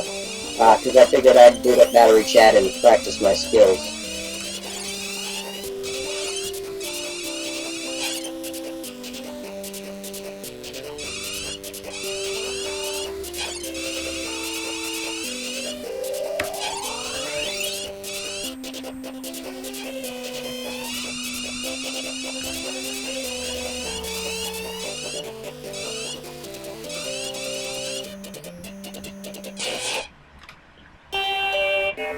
I beat it! You did it! Congrats! Man, you managed to beat me to the punch. The pain is over. Yeah, the pain is over. It's totally not like that last 55th level is coming up even closer on the horizon. Shh. Let me have my fantasy. Well, that level just doesn't exist. Yeah, to quote Colin, if I could make you forcefully remove any level from the game, it would be the final level. Like, he genuinely wants it gone, and if he could force me to remove it, he would. Very much, even if I had to destroy this friendship by holding a no-no up to your head. What's a no-no? A thing that goes bang that I'm not going to mention. Oh, you mean it? Why are you not mentioning it, out of curiosity? I don't know, I'm just being careful. Oh. You know YouTube. Yeah, but you don't monetize your videos, right? Wait, do you? I don't qualify them as for kids. Well, yeah, but do you monetize them? Are you even capable of monetizing them? I don't think you are yet, because you don't have enough subscribers or anything like that.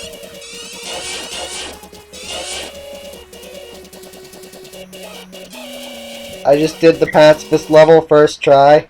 You just did the pacifist level? Yeah, he hates the pacifist level. You talked to Bob, right? You remember to talk to Bob? Yep. Okay, good.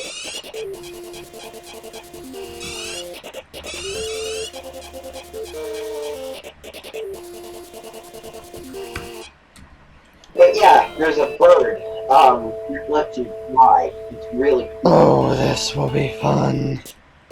What? It's the dungeon birds. So just like flying around a dungeon is fun. See, that's evidence that I have made a good video game right there. Is if it's fun just to walk around. That's what I hear people say about Mario 64 all the time anyways, is if you make a game where it's fun just to move your character, then you've made a good game.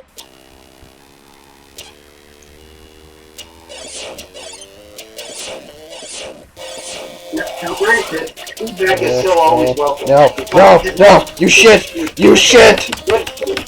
As much as I think Battery Chad Builder is a good game, there can always be a better game. That's my philosophy.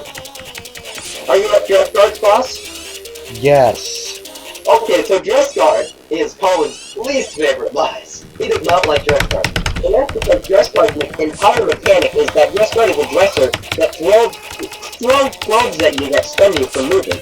So, you might be thinking, Jayden, why aren't you moving right now, and why does it sound like you're hitting your keyboard really bad?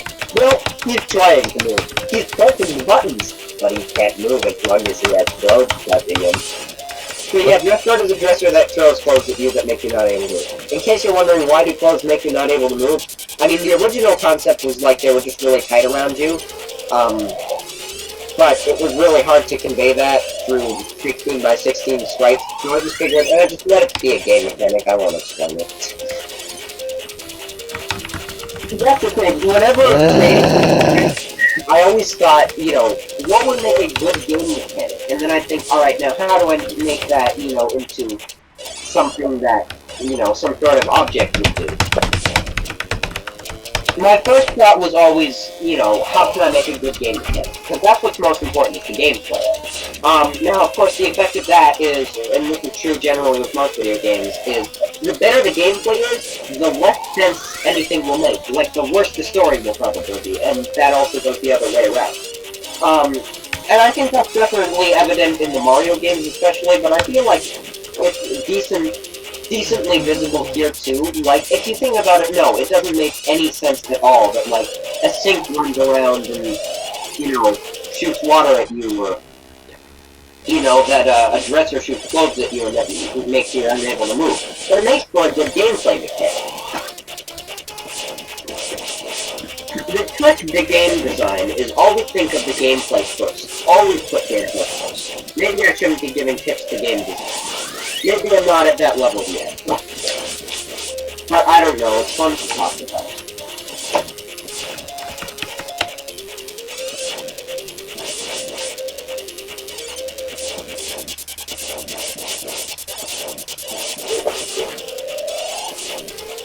It's hard to tell which one makes me feel more happy and fun inside. Fighting Dress Guard or doing that final fucking level. You really don't like Dress Guard, huh? No. No shit, Sherlock. Hey, once you finish this level, though, Colin, it'll be time for that very level. Aren't you looking forward to it? No, not really. And you're just not wait to be able to play it? Aren't you looking so forward to it? I bet you are. I bet that you're just oozing with anticipation to play that level. You're just thinking, oh man, I can't wait to play that level because it's going to be so fun. Right? Right, Colin? I'm thinking that level needs to be deleted. Exactly what I said. You can't wait to play it because it's just going to be so fun. No, I can't wait for it. I can't wait for the chance I get. Colin, he explains the joke. Fuck off. That is one of our longest running jokes. I will say a joke and then Colin will explain it and then I'll be like, Colin, make sense. Do not let the applicable in this situation when it makes the most of the situation where I say it. But still.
Every now and then I clap my hands to make sure my microphone is still working. Alright.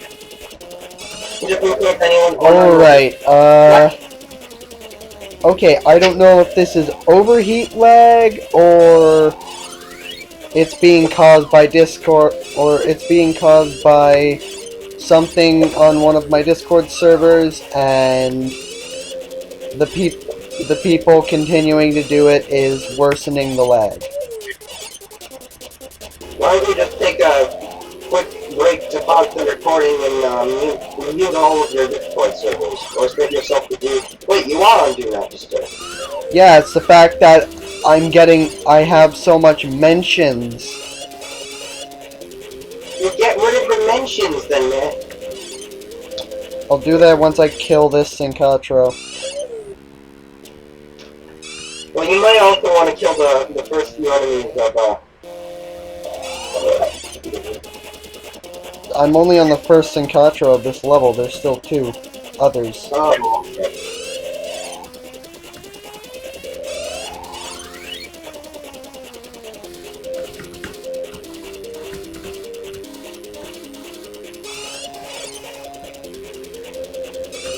Well, hopefully that PC I got you isn't too laggy. No, not too much. Just, I just occasionally have to deal with, lag spikes, either from the internet, some application I have open, or it's just overheat lag.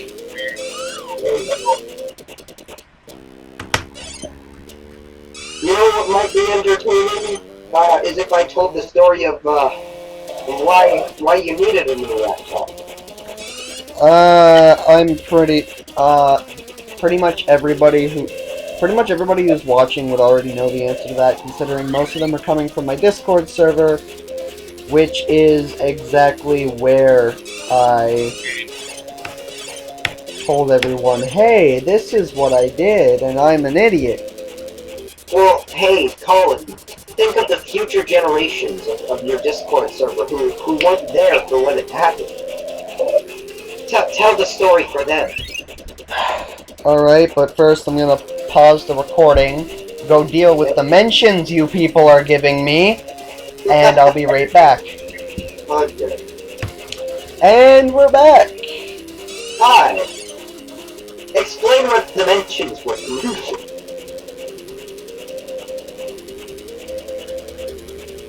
Okay, that didn't do much. So yeah, I'm going to say it's overheat lag.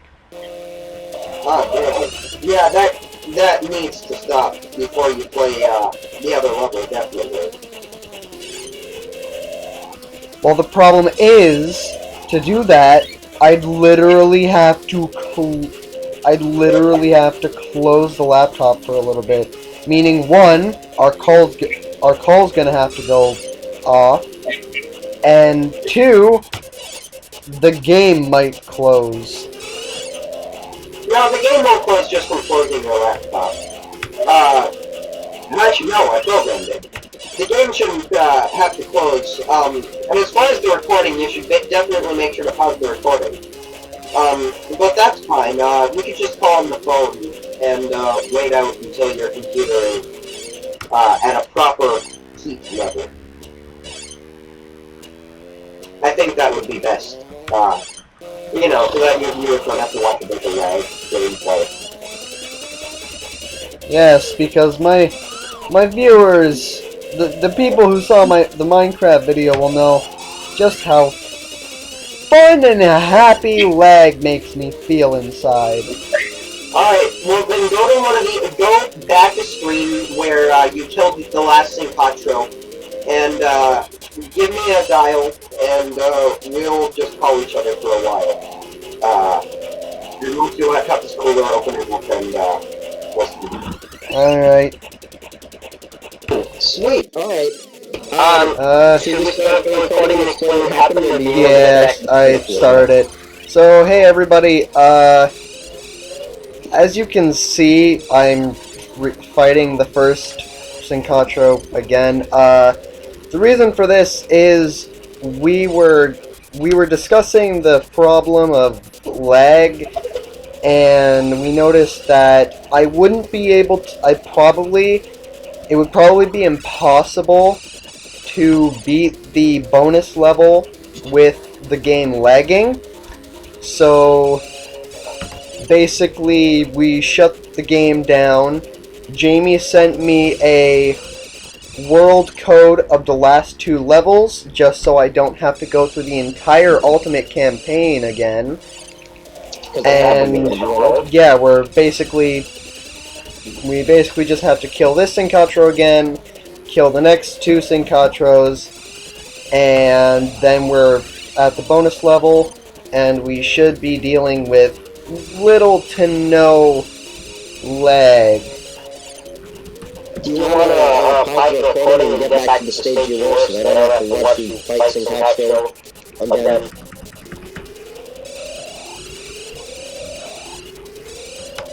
Actually, it might be really quick because he's being an idiot and keeps doing the same thing over and over again. Nice. He literally goes to the top and then moves right across the top, to which in response I can spam the bird. It's literally his circle. It's literally the circle movement all over again. Oh, geez. Only this time, it's by some random chance.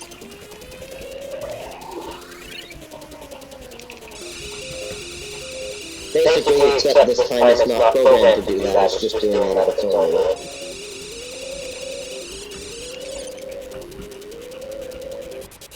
Yeah, either that, or for whatever. Or my video game has grown a mind of its own. Just like I theorized about when I had air blocks and Leon to run the screen. That's what you were going to say, right? Actually, you know what might be happening? What? I think the battery Chad builder linked to my hotbar still has the old. It still accesses the old AI. And that's why he keeps going for the circle movement. Please tell me you haven't been playing that one this whole time? No, up until now I booted it from the folder.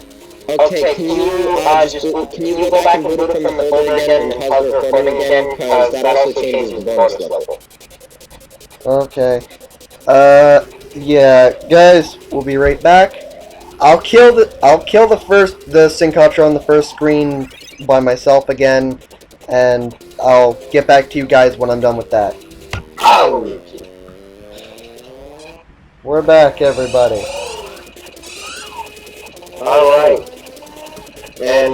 Jayden has generously pinned the new version of Battle Chat Builder to his taskbar. This should be the newest version. Yeah, the AI is working properly. Sweet.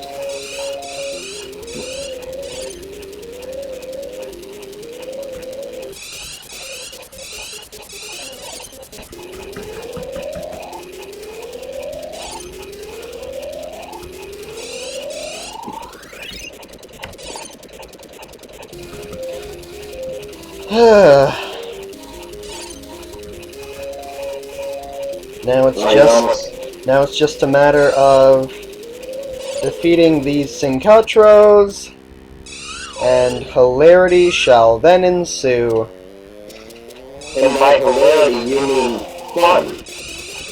No, by hilarity I mean everybody laughing as I fucking suffer. Everybody laughing as you have barrels of fun is what I heard.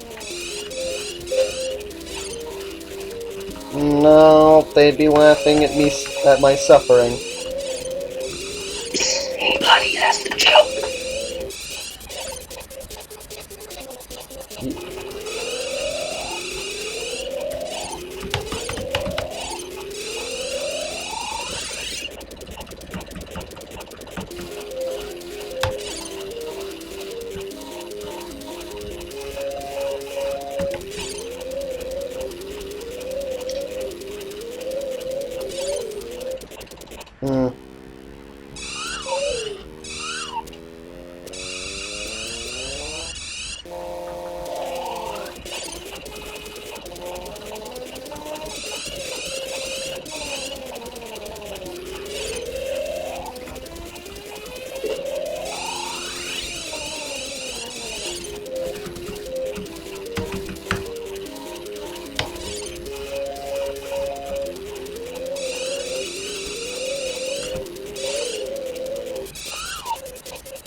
So, I don't know if we've explained how snowfall works yet. I don't think we have actually.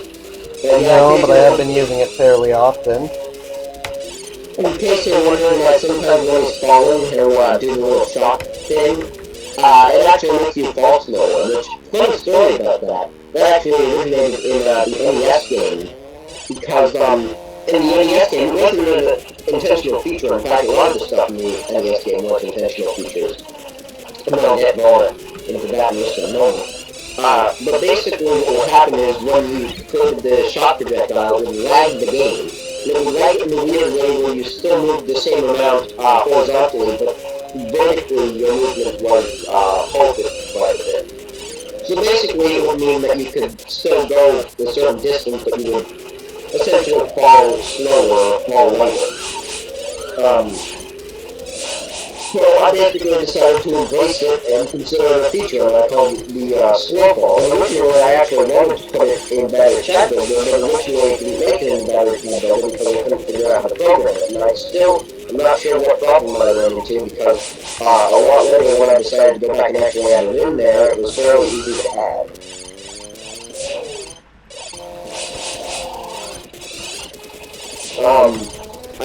I'm sure you've also noticed that a lot of the time when you hit the little mailbox things, it creates like a chain reaction. So when you hit one, then that one hits the next one, and that one hits the next one, that sort of thing. That was also caused by essentially a glitch in the NES game.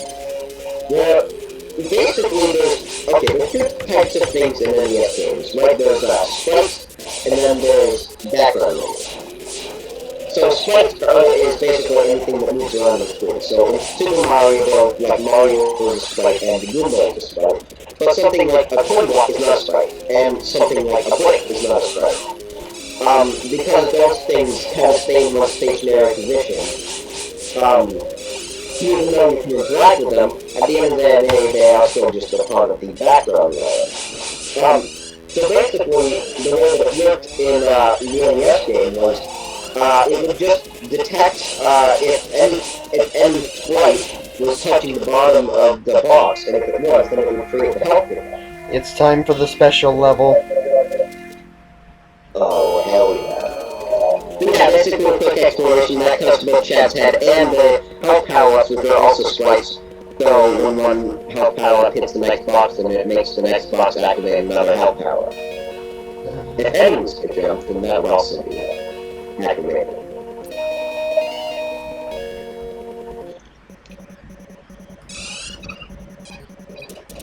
Now it's time for Jayden's favorite level. Sure. Favorite level, sure. Favorite level in any game ever. You'll like it more than Mario games. This can't even compete with Fall Battlefield.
Having fun? Being stuck in a wall. Ha ha ha ha ha ha. Motherfucker. And the swearing begins. The second the swearing begins, that's when you know that the suffering and hilarity is arriving. Well, hilarity for everybody else. For me, it's pain, suffering, wanting to die. Happiness, fun. Opposite of happiness, opposite of fun. But still joy. No, just suffering. Pain, suffering. That's all this level has ever made me feel. And that's all this level will make me feel. Well, trust me, eventually you'll get there, sport. You know? And, it'll be nice and satisfying when yeah, it also would be nice to have fucking checkpoints, goddammit. Instead of, you know, oh, hey, you died. Here's the start of the level for you to fucking enjoy again. Oh, we need to clarify for your viewers who wonder whether you once spent an entire day attempting just this level, and you couldn't do it. You failed.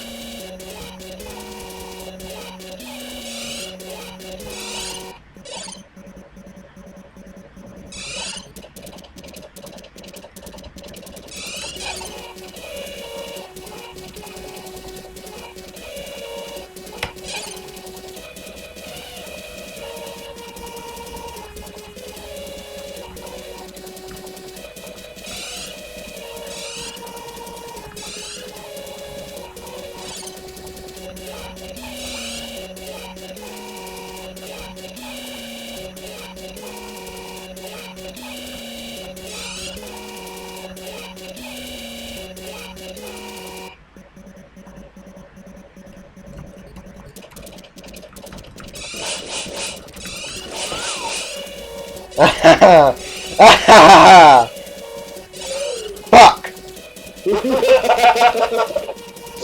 I can hear you having fun. I had a slight point of enjoyment and victory. And then fucking skull jumping is like, fuck you! But aren't you having so much fun? Isn't this just a pinnacle of enjoyment?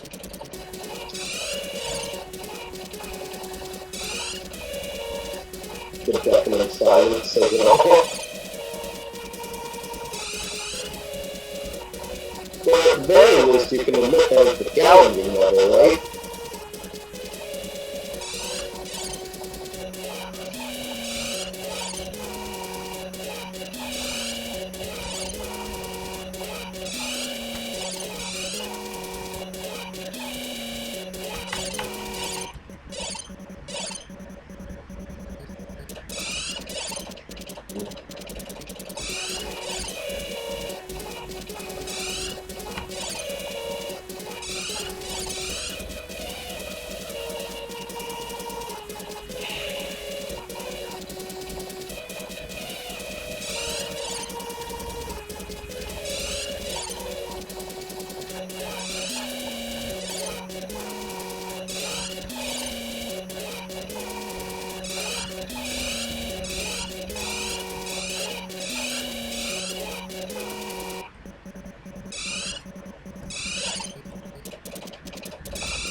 So on a scale of 1 to 10, how's your fun meter right now, what you say?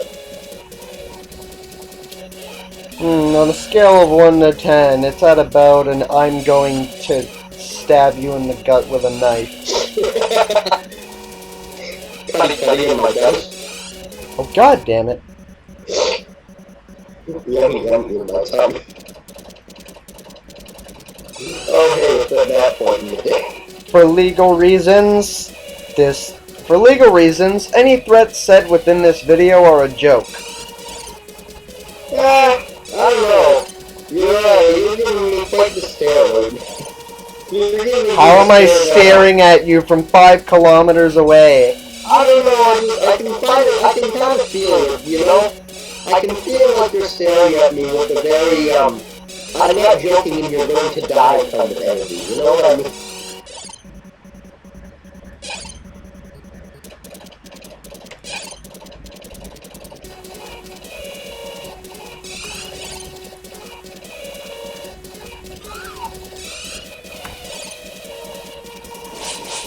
Okay, you made it back to the first part.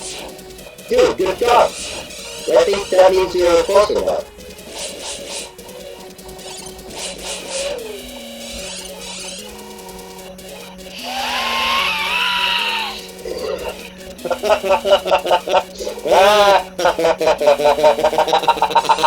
Hey, Colin.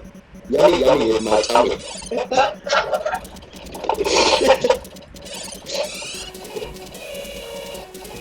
How does that make you feel?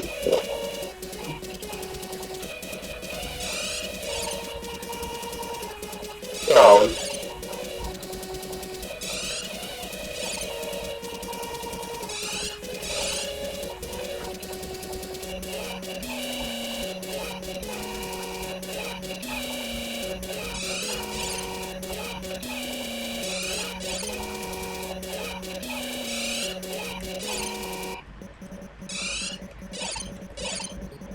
Hey, Colin.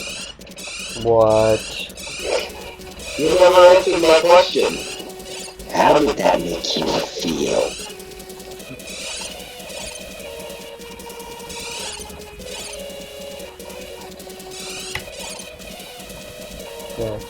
No, you motherfucker.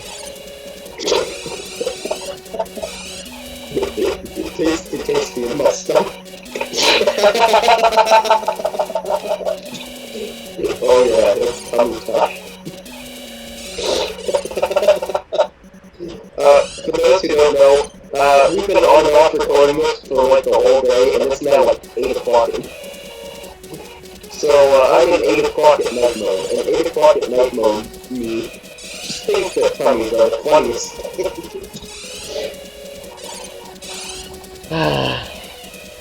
Along with humor. Yummy, yummy.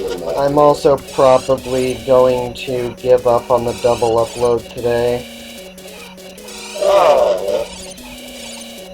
Alright, we'll definitely do it tomorrow. Alright? Yeah, since I'm not doing a double upload today, I'll just do a 2 uploads in a row thing. Well, 3 in a row, because then the day after you'll also do your normal third one. Right. Yeah, well, I'll do... This will be today's video. I'll do the level building video tomorrow, and then after that it'll be another Terraria video. And then maybe the video after that will be a... Playing the viewer's levels. Yeah, playing the viewer levels.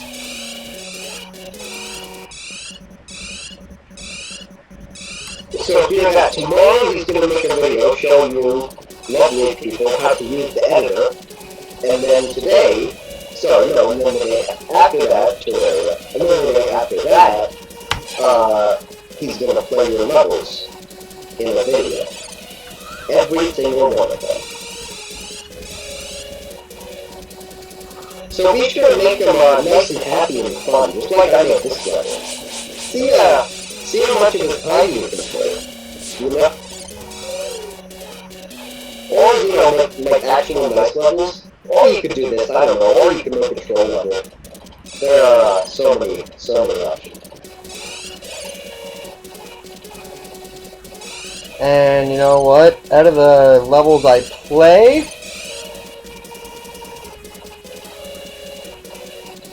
out of the levels I play, I think perhaps the top 3, just the top 3 levels, the top 3 levels will get their creators mentioned / shouted out. Why? Because I feel like it. I'm pretty sure you already said you were going to shout out every single one of them. Well, that's if I was playing like a small handful of levels, like 10 or something. But if I'm literally going to play all of them that are sent, depending on how many were sent, I'll probably be changing the amount of people that will get shouted out. Well, you gotta at least credit the people who made the levels. Like, you have to credit people for their work. That's something you have to do. So maybe you can say, like, you'll link the top 3 people's channels, but you have to at least say all of their names. Because otherwise it's just, like, not crediting people.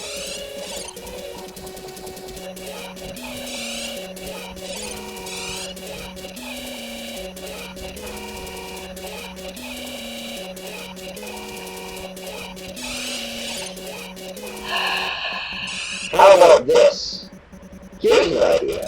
How about the top 3 levels in your opinion will get a super duper early access copy of Battery Chad Builder 2 top-down tile set, and then they'll get to send you levels in that before your other viewers do.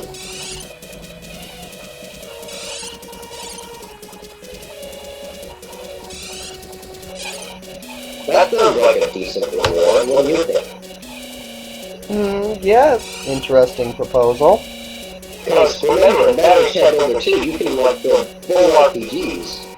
And that's not just like combining levels in the world. That's like, in just one level, you can pretty much make an entire RPG. I'm pretty sure, Colin, you said that, like, even though it would be a bare bones version, you could, like, recreate a decent portion of Undertale in Battery Chad Builder 2, right? Yep. So it's a powerful tool. You can do some pretty neat stuff with it. And you can do really neat stuff with the first game as well. But the second game, I'm really excited about. and I think it just might surpass this idea. Hey Colin, let me know when / if you get to the wait. Are you up on the screen? I'm at the screen with Bob. Yes! Okay, let the music play, let the song play, let the song play.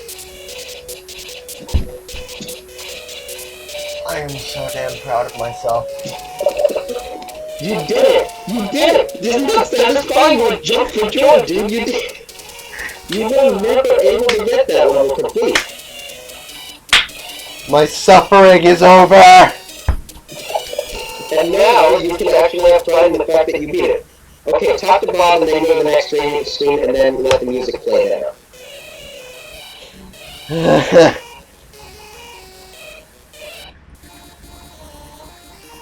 Be sure to read what he says out loud.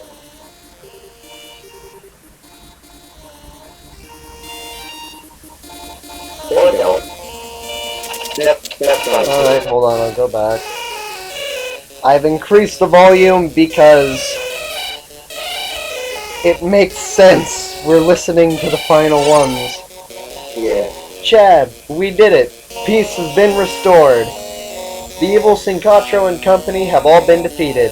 Thanks so much for playing, Chad. You are a super player. Yay. I feel this makes me feel good about myself. Alright, now listen to the music, and also what do you think of this wonderful The End banner? Looks cool.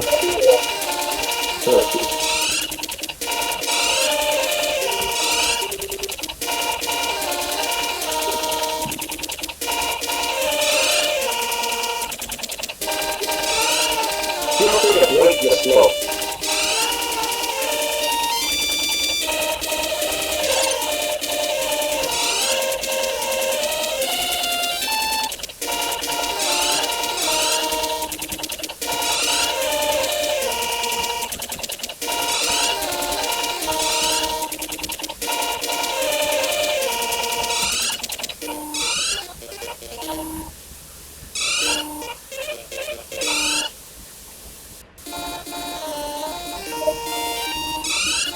Alright.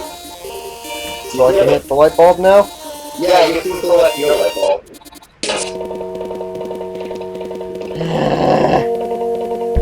You finally did it. After months and months, you finally beat the ultimate campaign mode.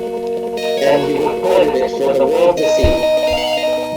Alright, guys. If you even made it this far, thank you for watching. Yes, and stay tuned for another battery chat video tomorrow, where he will explain Yeah. how you create it. Tomorrow, I'll be recording a level to show you guys how to use the editor. Then we'll be doing a Terraria episode. And then hopefully the next episode, the next day that I record, you guys will have found incentive to build and send me your levels. Yeah, and we're going to be promoting the hell out of this. Right, Jayden? Fuck yes. Yes. Okay. Thank you all for showing up. This is Jayden Archangel and ArchangelGaming, and I will see you all in the next video.